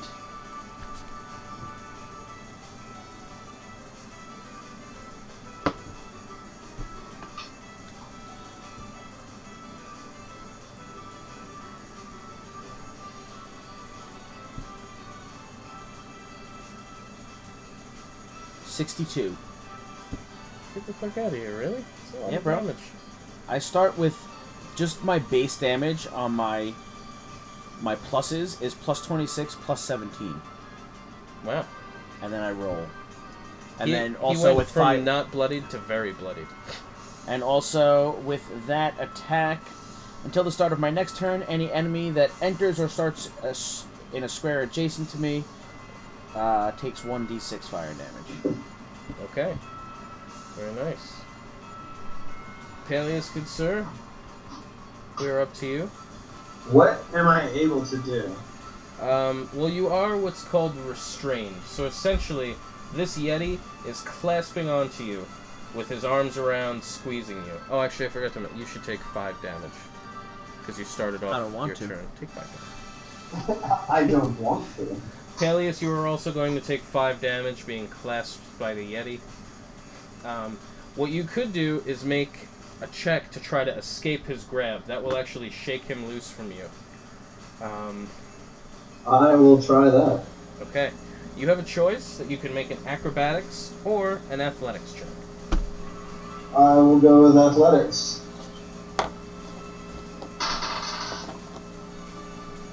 And is it still +3 because I have the climbing gear on, or is it just the regular check? Just the regular. Alright. 16, 19... He's gonna need a 30... 35. Okay. You shake him loose. He ends up falling, and on the way down, he has grabbed onto Pebbles. And there is immediately another quick jerk of the rope. I'll again roll for the integrity of the rope, and I crit again. I crit twice on the integrity of this rope. I don't think you have to roll. Trice? Trice. And you could, Barrett, you could please roll for athletics again. I don't think you have to roll for the integrity of the rope anymore. I think that means it's, like, impossible to break. That rope, yeah. The one holding Pebbles up cannot even be severed by blades. What are you talking about?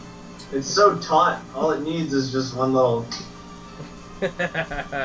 30? Very nice.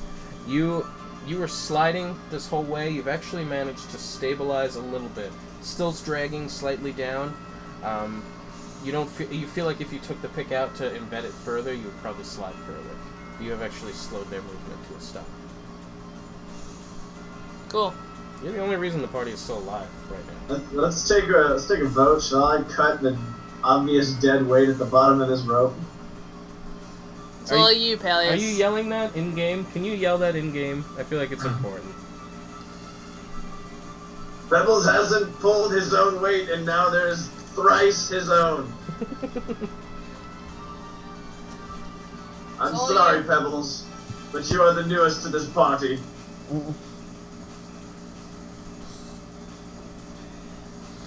Pull out my little hunter's knife and... Oh, he doesn't even wait for a Oh response. shit, he just does it. Oh, well, you shook off the Yeti, so you're able to do it. You cut the rope, and part of the last thing that you see... You can make a check, by the way, to see if you can shake off the Yeti. You see Pebbles falling into the distance with 2 Yeti clasped 31. onto him. Your Yeti falls away as well, but doesn't it? It's falling towards Pebbles. But you see Pebbles falling towards the ground with his limbs outstretched and Yeti wrapped around, covering most of his body as he falls the remaining Does he disappear? hundreds of feet. You can We gotta perception. keep climbing.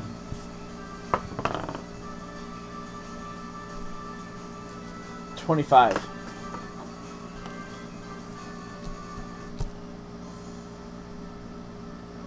He falls essentially the entire distance that you guys have fallen so far.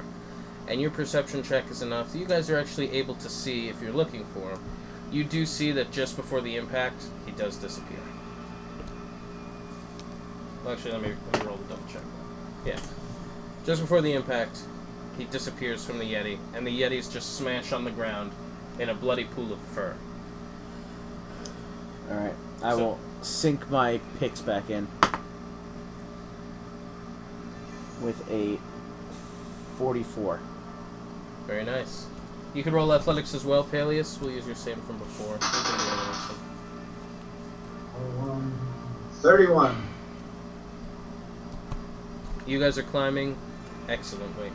And while you're climbing up this way, you could see the very, very long drag marks from Barrett's picks that were embedded in the side and his feet that were stuck in. And they go up for quite a ways. You guys had dragged down about 50 feet amidst this short struggle. But you climb up anyway.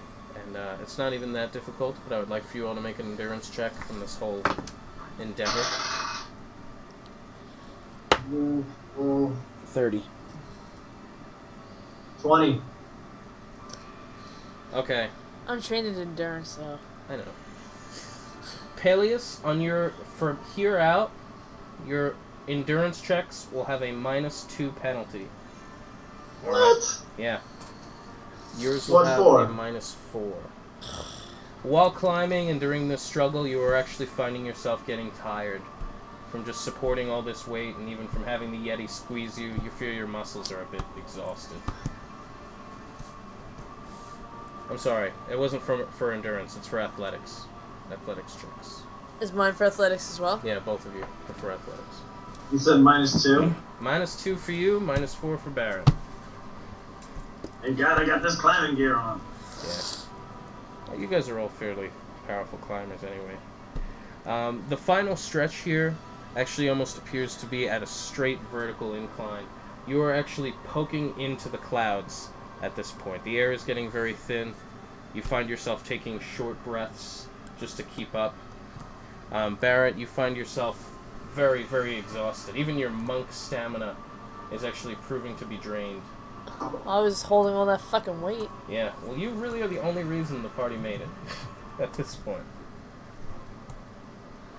I would like one more athletics check. This one will be very, very difficult at this incline. Not very. Great. Very nice. 44. 20. That's with the -4? Yes. Not bad. Not bad at all. I'm trained. You guys come up to this final cusp, and there is actually a small little flat spot on the side of this mountain before you continue the rest of the way up that it looks like it's stable enough to support your weight. Sounds like a great spot to take a short rest. I second that. Here, here. Okay. You guys all are able to climb on there. It holds your weight fine. It is at this time that it does actually start to snow. And it is very quick with small flurries, bits of ice and hail pelting down into it. Your visibility quickly becomes one square as it slowly and slowly speeds up. As we're resting, can I do something about this penalty?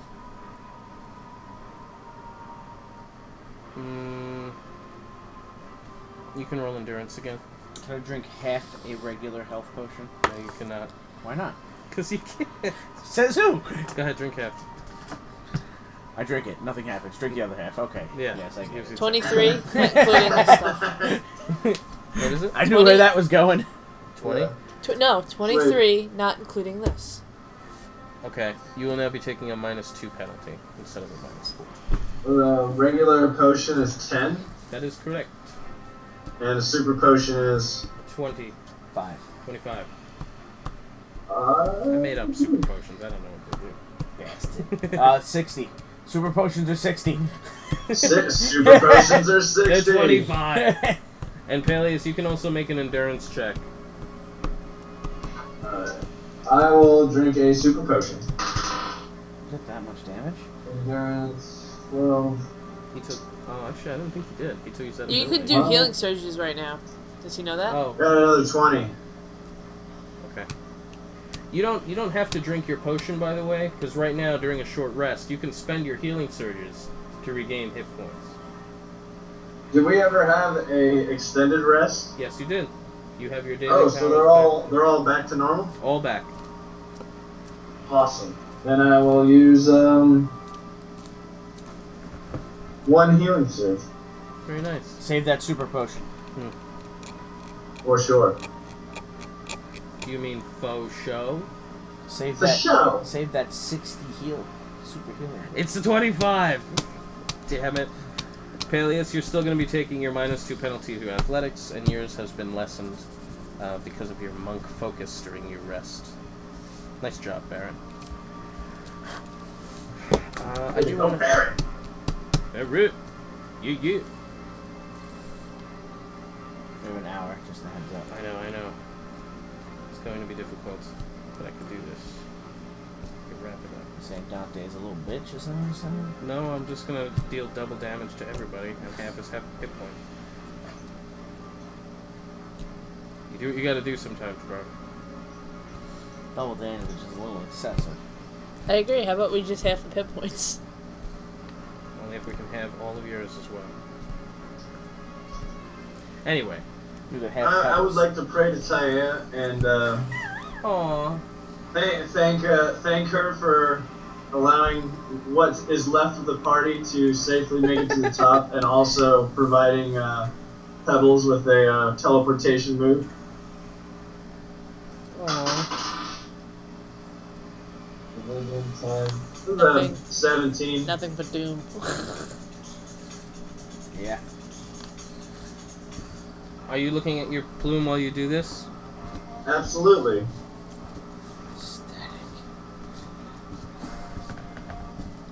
Okay. While you're looking at your plume, you see this vision as the eye blinks on the plume. And you see a vision of a gold dragon flying through a cave. Like into a mouth of a cave. And then a burst of fire erupting out of it. I tell the group what I saw. That's weird. Is that all you're saying to him? Yeah. Barrett says that's weird. I ask, what's his name? Oogie? Yeah. Did he know that there was a golden dragon up here in these parts? Oi! Everyone knows there's a golden dragon at the top of the Fang. Well, Now I know it's coming up. I guess not everyone. Maybe they don't teach of the Fang in the Vishnin Shire. It's the other side of the It's world. very far away. But there is a golden dragon up here. There's actually a clan of dragons. I don't know how many of them are still alive. I hear the golden dragons are the oldest of the dragons. I hear they're also the weakest and easiest to kill. You can roll bluff. No, you can actually, all of you can roll for endurance. You're sitting out in this blistering cold. Crit! Damn him. How's he crit like 9 times? I'm not convinced he rolls the dice. 39. You can hear it. I will show you. You're probably rolling a different one and leaving that one on a 20. 39. Very nice. This blistering cold, you start to feel that your not skin beautiful? get a little numb. And in your monk focus, you're actually able to warm the part of your body that feels like it's getting frostbite. 25. 25. Palyus, what do you got? Oh, you crit. Never mind. You actually feel so parts, all the He's metal furry. parts of your body. He's Yeah, furry. that's fine. Yeah. I was gonna give him a bonus. All the metal parts Except on for your the body. bald spots. Yeah. Your legs and your hand are being impeded by the functionality. Your legs are having a little bit easier over time because they are actually heated, but even to the touch, they actually feel cold now. Your hand is actually freezing in a position, and you actually are having a lot of difficulty even moving it. I will continuously move it. Okay. It's helping a little bit, but you do feel as if its functionality is hindered from the cold. Fair enough. Are you guys going to continue climbing? And I will stay in character and continue moving my fingers. Wait, you gotta do this though, it's metal. Oh, You gotta sorry. put that on there. Sorry, I didn't know that was metal. It's representation on the skin. Continue climbing, Mike. Alright, are you guys still in the same climbing formation? Yes. Yes? Everybody's okay? Yes. Yes. Our Yeah, Barrett's for sure. Yes. Everyone can Roll roll shizzle. athletics. 1,000. 1,000. 40. 16, 18, 19, 20, 21, 22, 29. 23, 24, 25, 26, 27, 37. Great. This very perilous part of the mountain, it is actually, the ice is very, very thick, as if it's been iced over for hundreds of years. As if the ice atop this mountain like 2 collared has shirts. never thawed. And alas, your picks pierce through this centuries-old ice without difficulty. Without difficulty. Regdar, can you roll Arcana? And Barrett and Palyus, if you could each roll Perception. 24. 25. Can you give me a 30?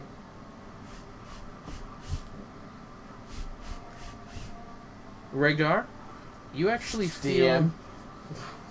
DM. You've been feeling this whole way, you've been feeling the spirit of Liucian pulling you up towards the peak, towards the clouds. You suddenly, when you stab your pick into a piece of the ice, you feel something else. You feel something pulling beneath the ice on this little plateau that's a distance from you. But it's pulling you in that direction nearby. How far is it? 20 feet. Not that far. But you would need all of them to, you're tied off to each other, so you would need everybody to go with you. And you would have to climb sideways versus up.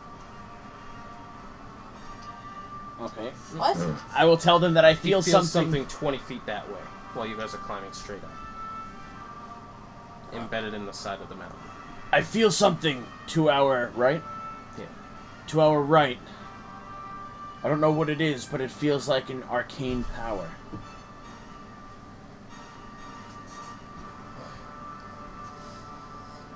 Dum, dum, dum.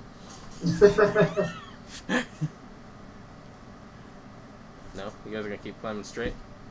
Alright. I guess I'll check it out. If you want to check it out. Even though I hate Regdar. What? Well, you gotta narrate. When you guys are doing anything off course, you gotta tell me what you're doing.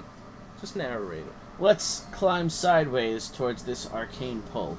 Even though I hate you, I will agree to climb that way. Barrett, I don't know if I told you this or if anyone did, but I am grateful for your athletic holding on down there to stop us from falling off the mountain.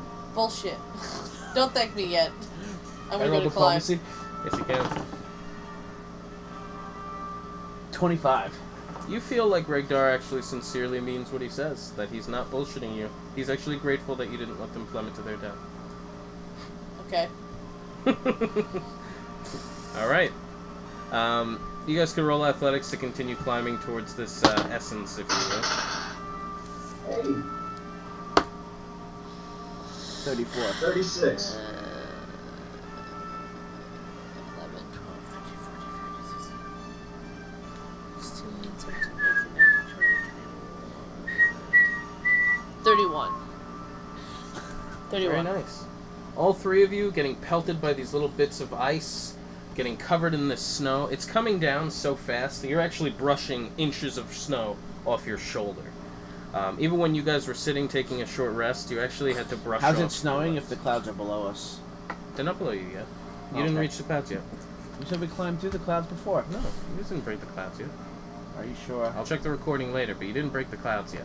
And what happens when We did break the clouds. And what happens when you find out that We we did. did break No, the we clouds? were stabbing in, and we were going so vertical that we were stabbing into the clouds. No, that did not happen. That was an actual quote, DM. Alright, well I'm gonna say And I was paying attention at that You point. didn't break the clouds yet. We did break the You're saying clouds. there's more clouds? Yes, there's Bullshit. a second layer of clouds here on Xandar. Are they green? No, they're gray and white. Are you saying we're in the stratosphere now? Yes. And there's another set of clouds. They're thin, wispy clouds. It's too cold for water to actually... Anyway, you guys climb far enough over, and Regdar, every stab of your pick that gets into it, you actually feel the sense growing stronger and stronger and stronger, until you do actually get into it, and you feel like right in front of you, right into the ice that's directly in front of you where your picks are, you feel like something is there. Hold up. I feel the power. Here below the ice. Can I see anything? Can I You arcana? brush some of the dust away, but it does appear to be covered in hundreds of years of ice. The ice here has never thawed, so it's just continuous. Similar to a glacier? Sounds that way. Perhaps we should all climb, tandem, that way we're all next to each other, and then hack away the ice beneath us.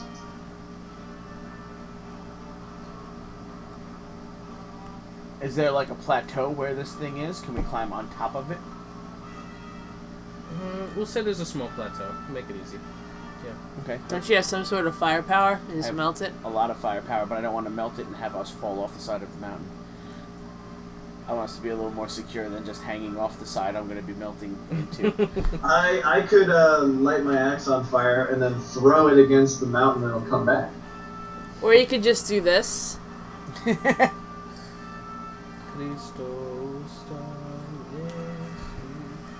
Alright, I'm going to I mean, climb up you know. onto that plateau. Okay. Are you guys going on the plateau with him? And where is the Yeah, or else plateau? we'll be melted off the mountain. Is the plateau above it? It's above it. Okay, then yeah. Yeah. It's very small. It's only 3 feet, so you'd actually be able to peer down and see the sides still. Okay. And then I will burning spray it. Did you botch? No. I'm going. sorry, I'm going to hook into the. No. I'm just gonna hook into Yeah, the. I'm gonna hook it into the wall as well. Are you like hammering the hook in, or you're just putting your pick? Just like a. Okay. Yeah, you guys both anchor in. You don't have to roll. You are able to melt the ice, and as you're melting it, you actually see a very large dragon skull, like, leer out from the side. That's creepy. When you were a dragon, what color were your scales?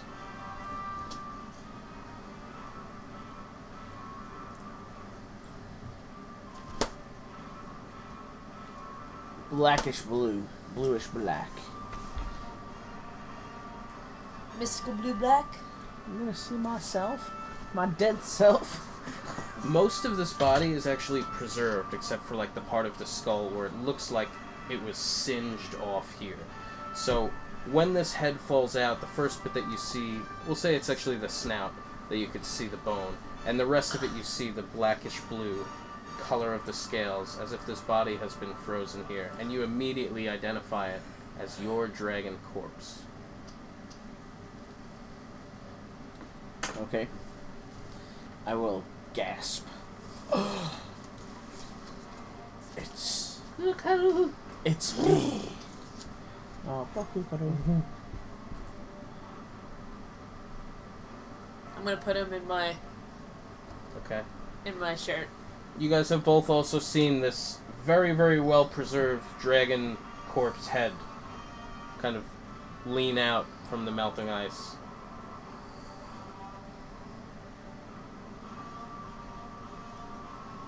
Regdar, what do you know of this dragon? This body was mine. Many years ago. And the ice It continues. makes so much sense. That he was a dragon? Or that his corpse is dead? Or A little bit of that both. he was killed? A little bit of both. Okay. That someone hated him enough to kill him. A little bit of both. What? I'm just trying to understand where Barrett's mind's at. I'm not agreeing with it. Fine. You'll see. None of you guys are at all curious that he was a dragon? No? Palyus, Barrett, nobody cares about that? I do not trust this guy, to be honest. So it does not surprise me that he has some things he didn't tell us. No one asked. Yeah, were you ever a dragon in another life? No? Yeah, how long ago was this past life? It's gotta be a while. Is this in game? You're saying that? He's doing the math. Counting with his beard. I'm 500. So how long ago was this battle? You said that Dante was like 100 years old? No, that was back when you wronged him and he just held that grudge for his whole life. Oh. So we'll say that you've been in this human form for, what are you, 550? 500. Oh, even? 50 years. This was 50 years ago. I fought a battle with the dragon Dante upon this peak. And my dragon body was ended, but my soul lived on and inhabited the body of this man that you see before you now, who was frozen on the side of the mountain. That serious plot reveal right there. I like this music. It's very fitting. It's dramatic. I mean, what does he want to do? You want to retrieve your old body, or what is the power that you feel beneath the... I don't know, is it my body that I feel? That is your body. That's what was really downing you. It was mostly for nostalgia. So that's your body. Oh, okay. Fairly well preserved. Do I have any ability to re-enter my dragon body? Not in your current magical state, no. I don't know what that means. You know of no spells at this current time that would enable you to repossess your dragon body. Okay. So I will leave But it... it is good to know that it is fairly well preserved. So I will leave it semi-frozen in the Fang. Okay. To continue preserving it. Okay. And you guys can continue climbing upwards. I need another endurance check from you guys to see if anybody gets frostbite and maybe loses their 3 remaining fingers. Nope. I rolled a 10 too, Barrett. 26. Oh, you guys are like soul friends. Regdar and Barrett. Hanging out on the mountain. You guys have 32. reached... Very nice. 31. I just assumed you did awesome because you rolled a 10. Okay. You guys have reached a plateau. Breaking through the cusp of the clouds. Again. This second tier... If I am wrong, it is another cloud, but I doubt it. You'll see. Essentially, you are almost at the peak of the mountain itself. This is maybe 50 feet from the actual peak, and there is actually an entrance carved into the mouth. And all around this entrance are Thralstay symbols, which if your Thralstay is 10 or higher, you are able to read. I'm able to read it. I'm able to read it. Womp womp. I have a 1, I am not. Silly puppy. Okay. Who you calling puppy? What? Say what? Actually, let me re-describe the mouth of this. It's actually very, very large, by the way. You did say that. Did I? Like large enough for a dragon? Yes. Like perhaps maybe a dragon a hole someone might have seen in a vision?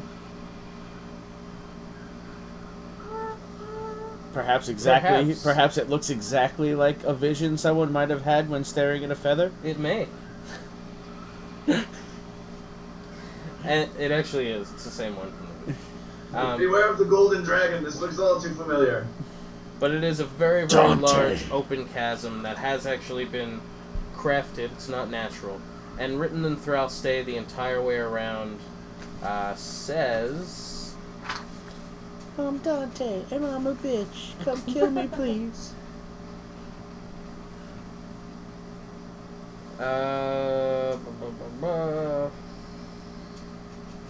Behold the horns, begot of Liucian.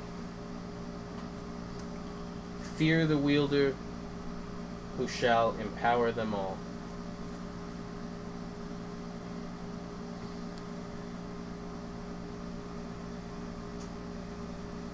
So, how many Liucian items do you have?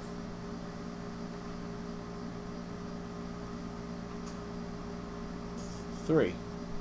How many are there? 6. Skin, spirit, and mark.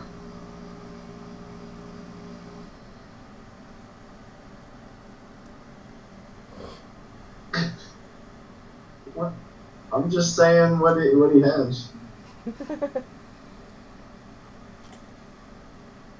I'm detecting a lot of party tension between you guys. What's going on? I hear champions can take hold of parts of Liucian. And Palyus has none.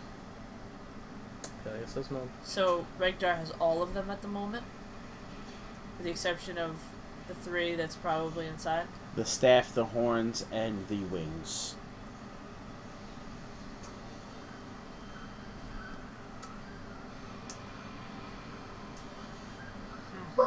You guys are at... I think you already took a short rest. Nobody took damage or anything since then, right? No. Okay.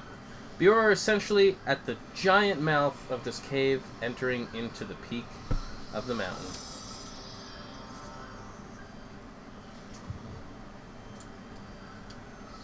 I thought we entered just the mouth of the cave, and then I'll set fire to my axe and we can warm up a little bit.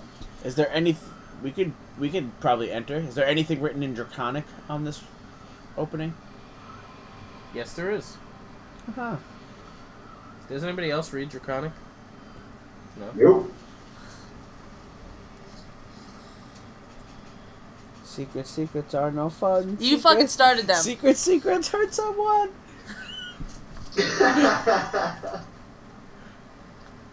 It says... Let me just find where I wrote it here. In the name of Iovine, proclaim this peak. I forgot we named him after my supervisor. In the name of Iovine, It's the name of my we supervisor. claim this peak for the Golden Suns. Iovine is an... Oh, yeah. Iovine is an ancient dragon god. The god of evil dragon things. Not good like Bahamut. Is he passive aggressive? Very. Who are the Golden Suns? The Golden Suns are the clan of Dante. The Golden Dragon. The one who had slain you in a past life? We don't like to talk about that. But yes. He trick-shotted me. I wasn't paying attention. Are you entering this said cave? Can Can we roll for like perception or arcana, see if there are any obvious traps? You could do dungeoneering or arcana if you're trained in arcana. I am not. 30! 30? Really? That's your best roll? It's good enough to arcana check this shit. There do not appear to be any magical traps. There's no magical traps. I had a 24 for dungeoneering. There do not appear to be any physical traps.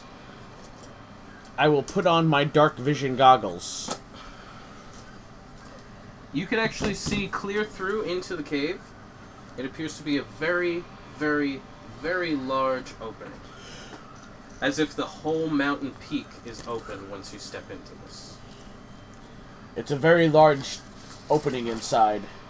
We should be aware and alert. All right. Is there any particular? Trust I just want to fucking use. I just want to use these for a minute. All right. Oh wait, this is not Palyus. Who the fuck is this? I am assembling. Franklin. Yeah. Well, he might be dead. Just gonna draw out a little bit here. Exactly what you get.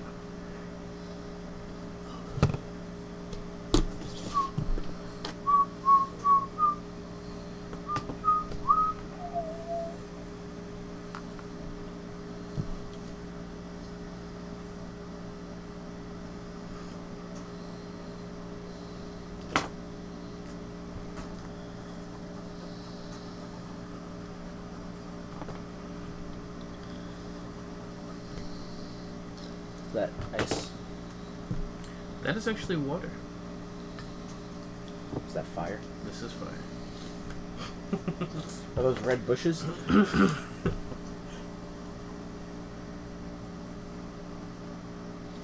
Is that soot? Can I eat the moss? Jesus. Who was that? Wasn't Larry, was it? No, that was Isabel. Alright. Palyus, I'm gonna pick you up quick just to show you a little bit on the map. Alright. Alright. Does blue indicate water? Blue indicates it's actually, yes, water dripping in from the entrance, from little holes in the mountainy area above you. The green is actually piles of gold and treasures. Ooh. It stretches a along the dragon hole. entire outskirts of that room. And in that pile in the middle, it's about 10 feet high. This is definitely a dragon's den. The little black piece at the end is actually a small altar that looks as if it has some sort of black podium along it. And the red are actually 2 fires that are burning of an unnatural light. I wish I could prop this up in a way that would enable him to see it the whole time. That wasn't bad. No worries.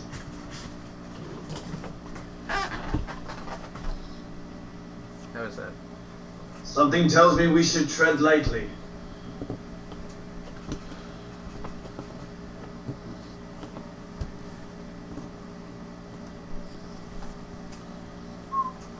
Uga, have you ever been this far on top of the mountain?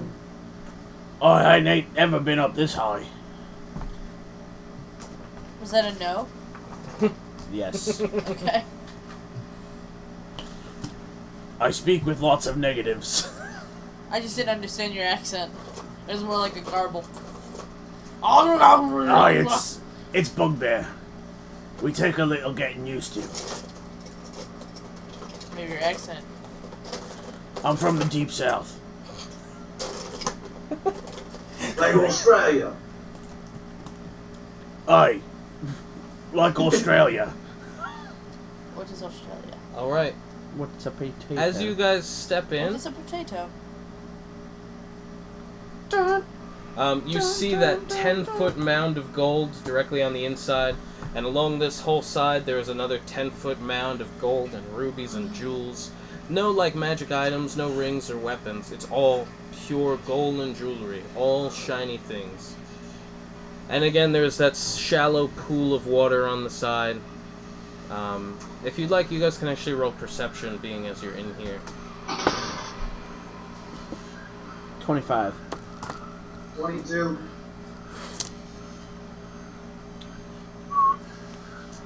22. Okay. Alright, you don't notice anything unusual, anything other than I've already told you. When you approach the altar, well, actually I don't know what you guys are going to do, but the altar looks to be the only thing that is actually standing out as something other than gold and riches. And water. I'm going to suggest we don't plunder any of the gold just yet. I will walk towards the altar. Okay. Written in Thralstay along the top. I follow slowly behind.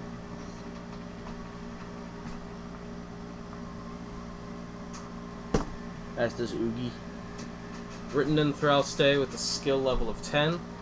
You will be able to identify the writings written on it. Those who carry the spirit may attain the horns of Liucian. That's all it says. That's all it says. Oh, actually, it does say more. Present your blood for bonding.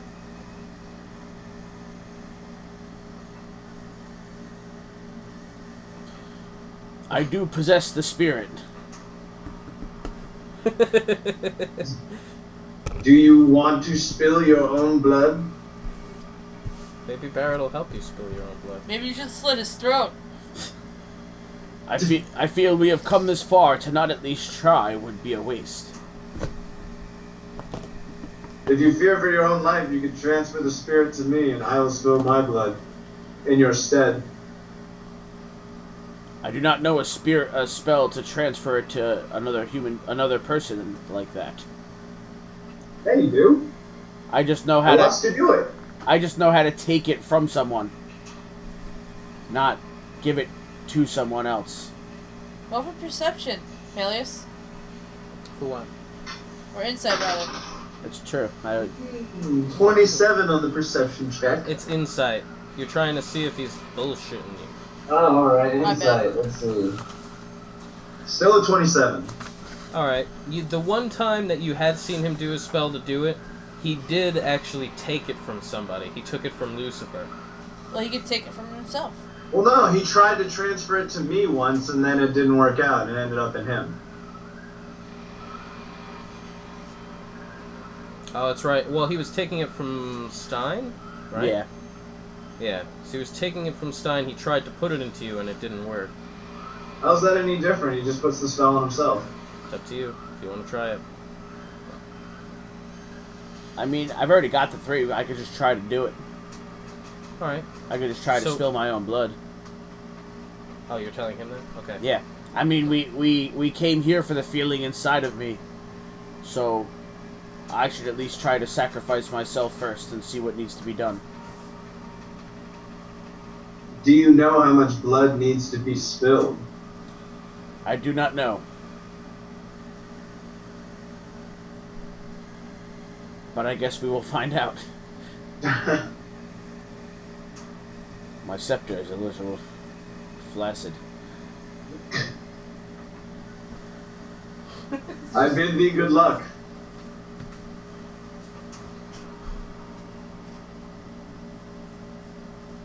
So you're gonna do it? I will jump onto the altar. And, I'll give a slice to the back of my forearm. And drip some blood. Okay. I'm gonna say you could decide how much damage you're gonna take, and that will determine how much blood you give. You don't have to roll for anything.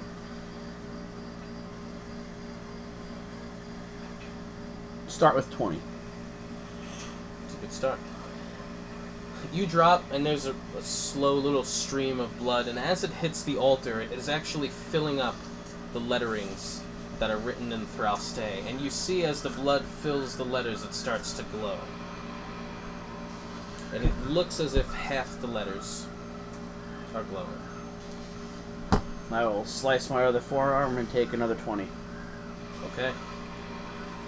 You slice, the blood pools up, it illuminates the remaining letters. The altar slides open, and there is a black, liquidy, moving essence within the altar. Do I have an urge to touch it? Yes, you do. I will reach my hand in and touch it. My good hand. Okay. As soon as you reach your hands in, it comes under your skin, slithering through, and you can see the black essence weaving in and out of your body, through your veins, through everything. And you feel it come up your neck, it bulges out. It becomes difficult to breathe for a moment. You feel it tighten your jaw as you clasp it shut. And it actually erupts, piercing from your skull. These horns appear, tiefling horns, devil horns, poking out from your head. And it tears through. It's incredible pain. But you feel so much power rush over you as they jab out. Your arms are still, cut. You're still hurt. But you feel the horns permeating from your head. And immediately, you can sense the other two pieces outside the entrance of the cave approaching you. Barrett, you can roll perception, please.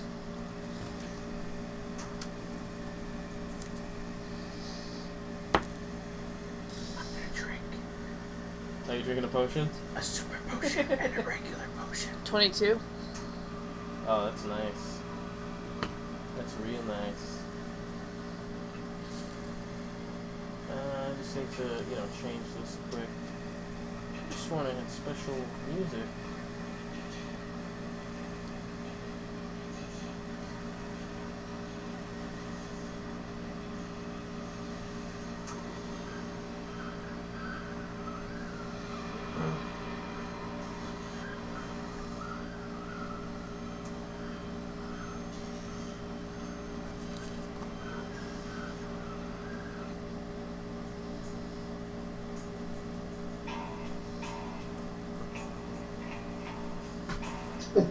What's the plus to this? So which one? The first one. Your level. Okay. No, that's plus level damage. Mm-hmm. I'm talking about just the attack. You can use one of your other attacks. Okay. Or charisma. Whichever one uses charisma. Alright. I think most of them. Stepping through the large gaping entrance of the cave. Nikki's half cold. Barrett, first you see a large looming shadow when you hear the flap of wings behind you. And looking back through the shards of ice and snow, you see this large shadow of a dragon with large gaping wings quickly shrink to a human shape as it steps through this wall of snow and enters. And you see a man with bronzed skin, long gold hair tied back, in gold scale armor, with a giant greatsword on his back that looks as if it's been shaped from a tooth, stepping through, and he sees you, and his eyes are yellow, piercing through you, as if he's lived 1,000 lives. And he is slowly swaggering up to you. He's got his stride on. I never would have expected so many of you to make it up to the peak of my mountain. Who are you? My name's Sir Barrett. I'm gonna bow slightly. Sir Barrett. Even at such a high altitude, you have excellent manners. He bows to you as well. My name is Dante. I believe you all have something of mine. What do I have of yours? Perhaps it's your friend. And he points beyond you, pointing directly to Regdar. I'm like this. Are you whispering that? You could roll stealth. What was it? He didn't say it. I know. 18. 18? Okay. You could also roll perception right now.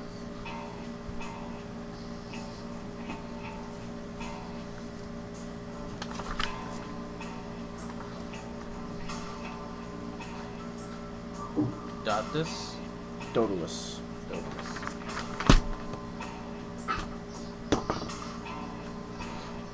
34.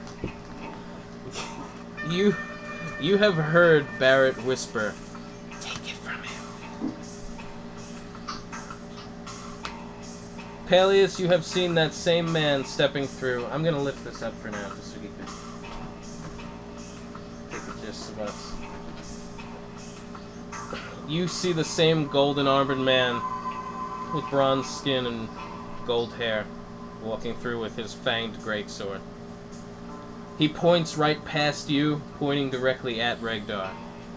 I look back at Regdar. I believe you have something of mine.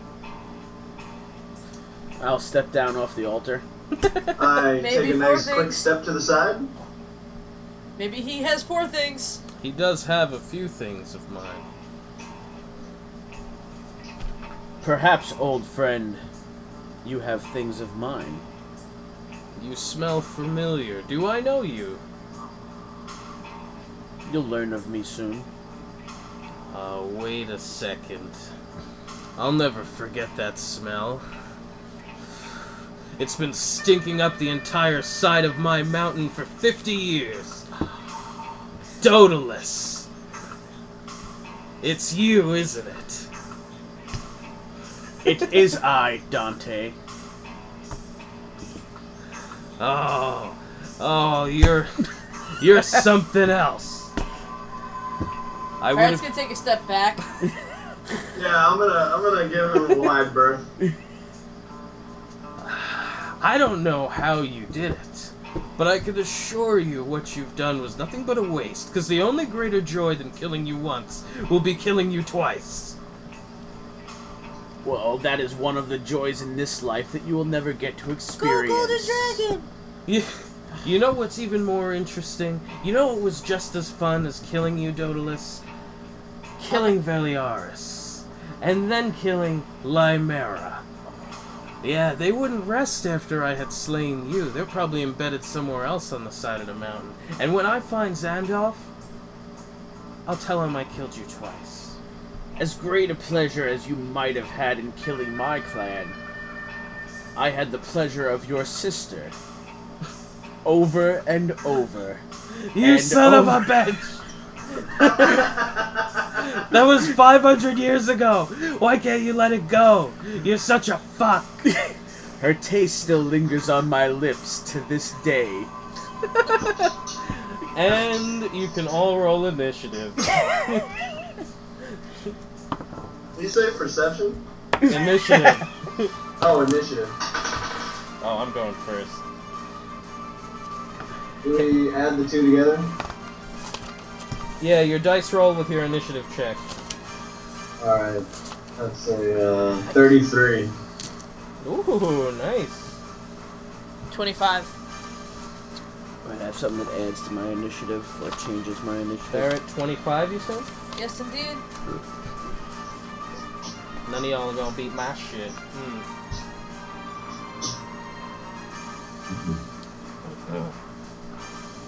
27. Does Regdar have any sort of stat boost now that he has the horns? Yeah, he got it already. And he 27? didn't share with me? 27 for How dare Regdar? I just got the move. 27 for Regdar? Yeah, 27 to Regdar. And what is your other dude? Oh, Oogie. better. 31. Very nice. Okay, first up goes Dante. Daedalus, I've been waiting for this moment.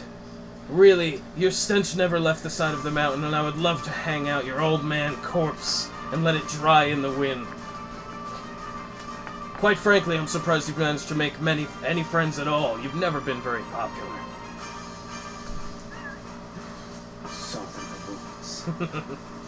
Well, you've already killed 2 of my friends and can't find a third. Yes, well, those 2 simply wouldn't let your murder, well, your demise rest. As for my sister, I'll never forgive you. And I'll never forget her.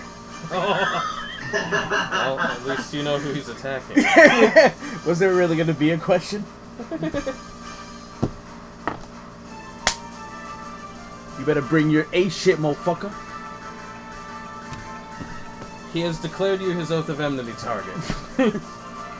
This is going to be... Well, it's probably going to hurt a lot. This is a lot of damage if it hits. Well, then I'll make sure it doesn't hit. Okay. First one against your armor class. Plus 24. I have a 30 and a 36. Well, good thing I have sudden scales, because if I'm hit by an attack, I get a bonus to all my defenses, equal to 10. My armor class is a 31. Nothing hits. So it's 41? Okay. This is still against your armor class. I guess I have to crit. Okay. Essentially, he came up to you and took 4 mighty cleaves with his greatsword, and all of them somehow missed. After he goes, it is Palyus. Ogie's next, by the way, if you want to look through his moves.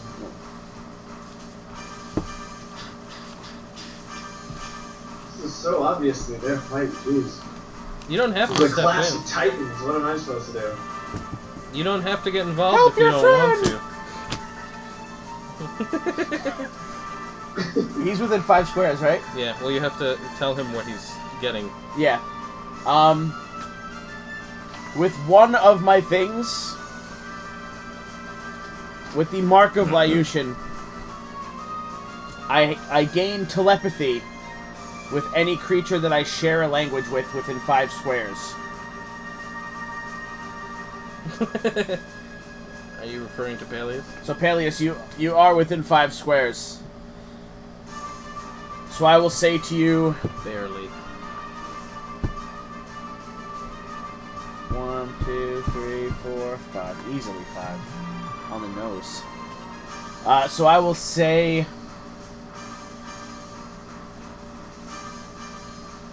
I understand if you are frightened.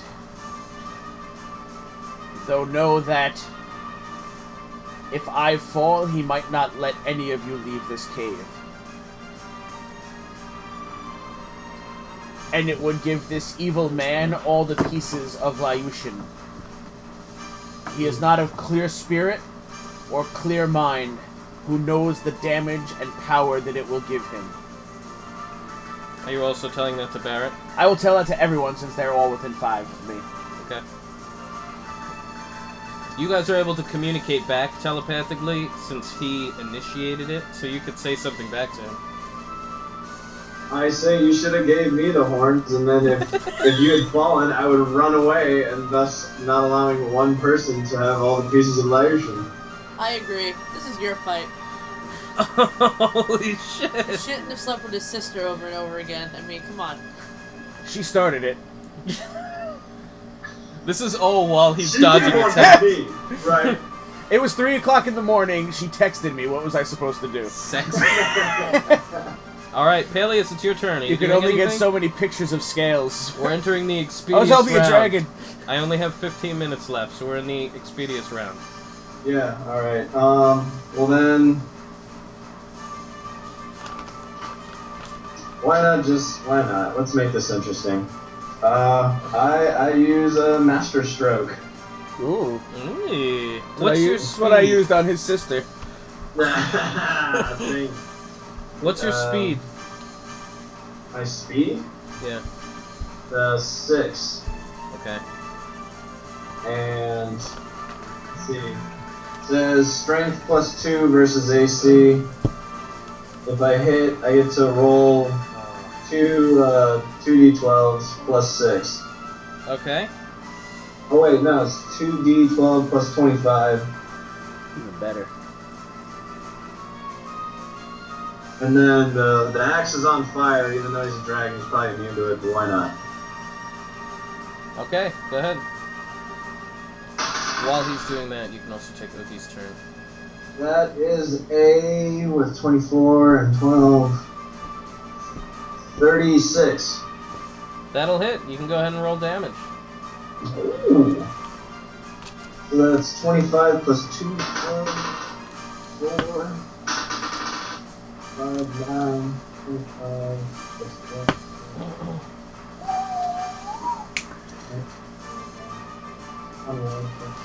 You roll damage. 46. Or whatever it is you do. 46? Yeah. Very nice.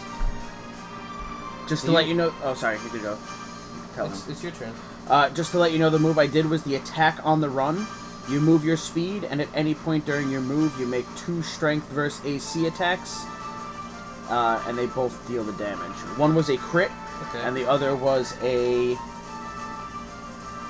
39 to AC. Both hit. You could total up that damage and get back to me. Well, actually, Regdar goes next, so... Alright, I'll do it quick. 36... 50...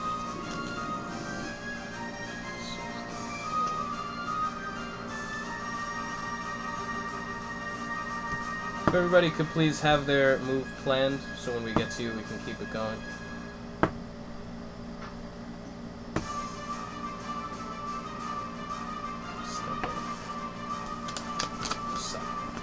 Sorry. Super suck. Can you only use an encounter once? Yes, an encounter is once per fight.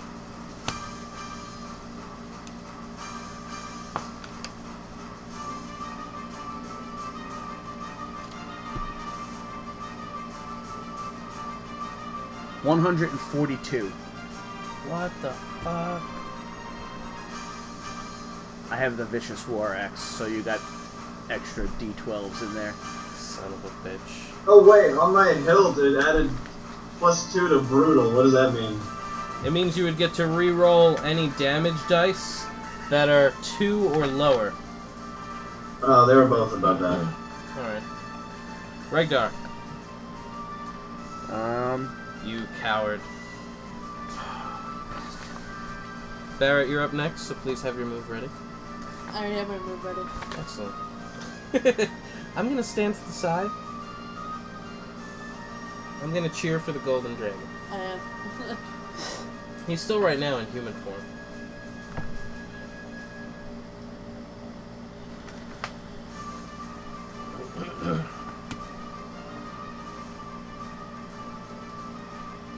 Say 35 to Fortitude. That will hit. And what move is this? The Adamantine Echo. Ooh. And Barrett, next is your turn. What would you like to do? Just watch her. You're just standing back? Yeah. Okay. The Cookaroo's still in my shirt pocket. He's on your shoulder. Oh, okay. Cookaroo. Cookaroo. He draws his rapier. No. Cookaroo! That is You a... get off my shoulder, I'm gonna beat you. He puts his rapier away. Good boy. That is a 61. And until the end of the encounter, I get a bonus to my AC. That's my strength modifier, so +7. Until the end of the encounter. You get +7 to your armor class? That's pretty awesome. Dragon magic, bro. Sounds broken.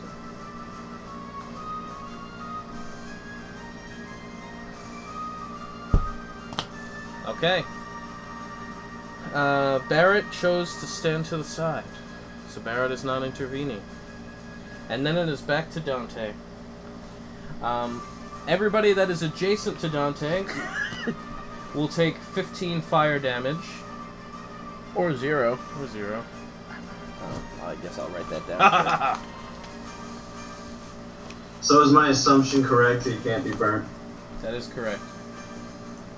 He then shifts. And this will be against all of your reflex. He actually gets 2 against Regdar. Very nice. I'm going to assume that's high enough. That's a 39 to reflex. Ooh, just gets me. Really? Against Oogie, 32 to reflex. That'll probably And hit. against Palyus, this is a 28 to reflex. Ah, I got him. The does not hit Oogie. Does not hit Oogie. Okay.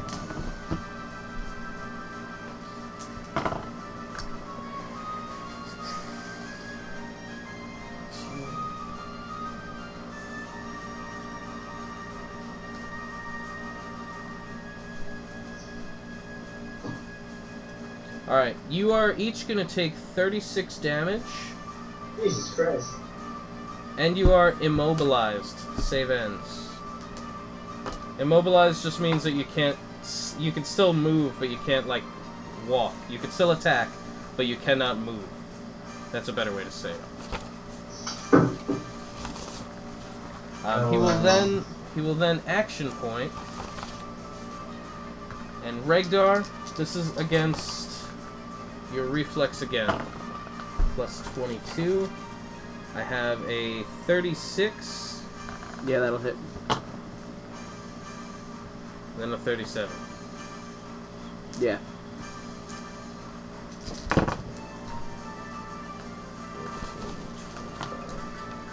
30. 14. That's gonna be 44. And then when he hits you with both, he gets to make a bite attack. Well, he's not a dragon. We'll just say he gets to do a little jab against him. That's high enough. This will be a d10 plus 6, and then another 13. Are you bloodied? I is bloody. Alright, next up is Oogie. Oh, I'm sorry. Next up is Palyus, then Oogie. Oh, it's my move, but I can't move? You can't move, and he's 2 squares away. So he's too far even to attack. Not with a melee, but if you had some kind of weapon you could throw. Such as my axe. Sure, looks like I'm gonna die anyways. Can I quick take a super potion and then throw? It's a minor action, so yeah, you could take a super potion. You're going? Why I'm not? just getting ready for you. Go ahead. You can start at the same time. Oogie was next. Alright, I throw my axe at Dante. What's his AC? Ooh, 17 to 20. I'm telling you. What'd you Right, get? 35. That'll hit. So it's 30. 43. That'll hit. Very good. And a 10 plus 12, 22, 25. 47. Wow, nice.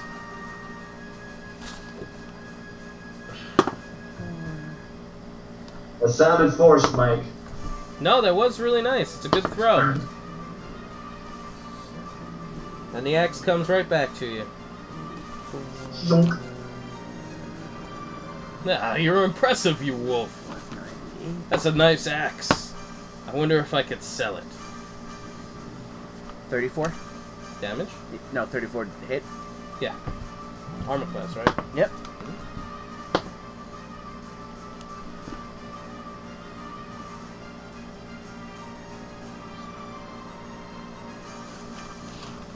And afterwards will be Regdar.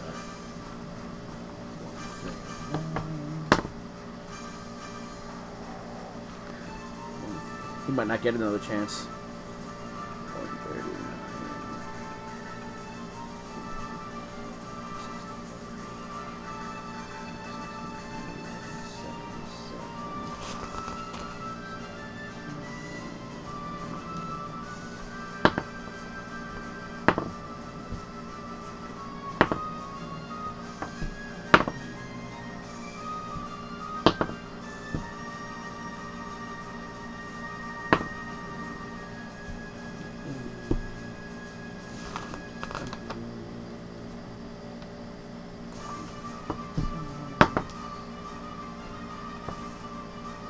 This is Regdar now, right?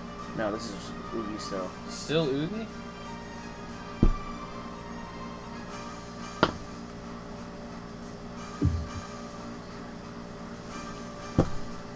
Wolf, you don't have to continue this fight. Believe me, your friend isn't worth your blood. I would hate to have to kill you after you accomplish the feat of climbing the Fang. Are you seriously offering me a way out? Can I roll for insight? Yeah. 22. Yep, he appears to just want to murder Regdar and take Liucian. 342. What? How did Kes you deal 342 damage? It is the Blade Cascade. So it's my strength versus AC, and I attack until I miss or make 5 consecutive attacks. So you hit 5 consecutive times? 5 consecutive times, one of them being a crit with my Vicious War Axe. How much does your single attack do? It's a d12 plus what? D12 plus 14. And then I was getting plus 14 for each attack, and it was 2 weapon each time. So each time I was rolling 2d12 plus 28 plus the Vicious War Axe. Okay. And how much was the total? 348. Something in that range. Holy shit. Okay. Your attack, cleaving into him multiple times, has actually killed him. What? Yes. Everybody within 5 squares takes 30 fire damage. Damn. Essentially, he erupts, flailing around into dragon form, half mutating, half not, half falling apart, half not, and he stumbles to the ground. Ah! Daedalus! Ah!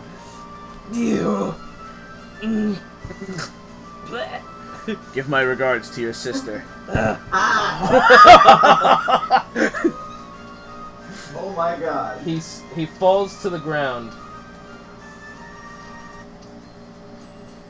in a limp, bloodied mess of partial dragon bones and other miscellaneous bloody orifice parts. And as soon as his body hits the floor, the wings erupt from his back. The staff, which he had summoned into himself, falls out, and both of which turn into this black essence of fog that circles around the room and immediately finds its way directly to Regdar, circling Can I roll for around. thievery to try and steal one? It's not that kind of item. Ah, damn. The No magical one person essence. should have all this power. The magical essence swirls around and around and around into Regdar until finally the staff appears in your hand as this black scepter, or staff rather, with the little claw and the orb on the top, and the wings sprout from your back. No longer withered as you had seen them with Barrett. They are full-fledged wings. I never saw them with Barrett. That's right, you didn't. At this On my time... way out, I loot as much as I can. I gotta get going. Alright, it actually... As soon as all of these pieces come into you, you feel like as if you've lost control of your body. And you seeing Regdar before you, his skin flakes away as porcelain cracking, and his entire skin has turned into a solid, almost rock. And you feel your eyes turn hard and glaze over as you can no longer blink. Your skin flakes and breaks away and reveals this ebony reddish skin.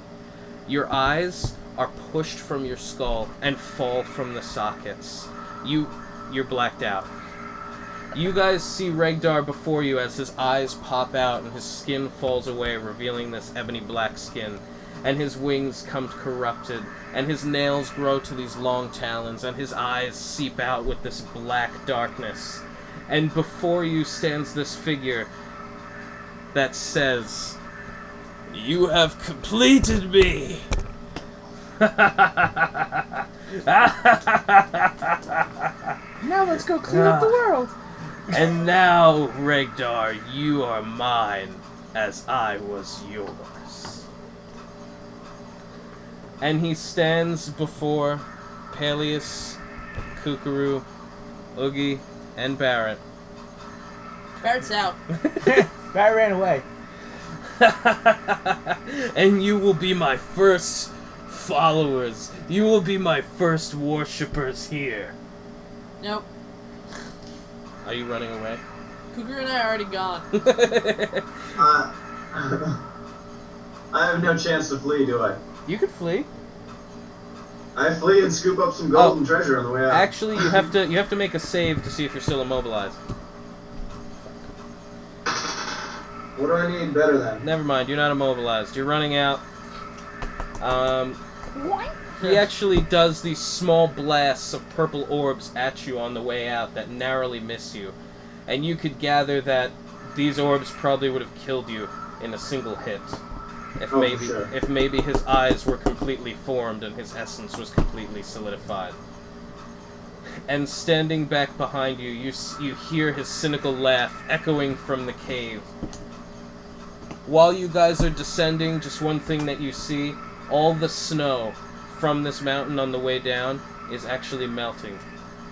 Just one thing you notice while you're climbing down, and it is just exposing bare rock. And you guys come down just as you see that Regdar's dragon body has actually fallen away and tumbled down the mountainside. No, I want to save that. Alright, Mike, I gotta go. Alright, well that's where we're stopping here for tonight. That will end Season 4 at Episode 23, Ascending the Vertical Limit, with Regdar. Congratulations, Regdar. I was hoping that could have ended better. Well, alright, man, I gotta get going. Alright, have a safe flight Okay, also, guys. Josh.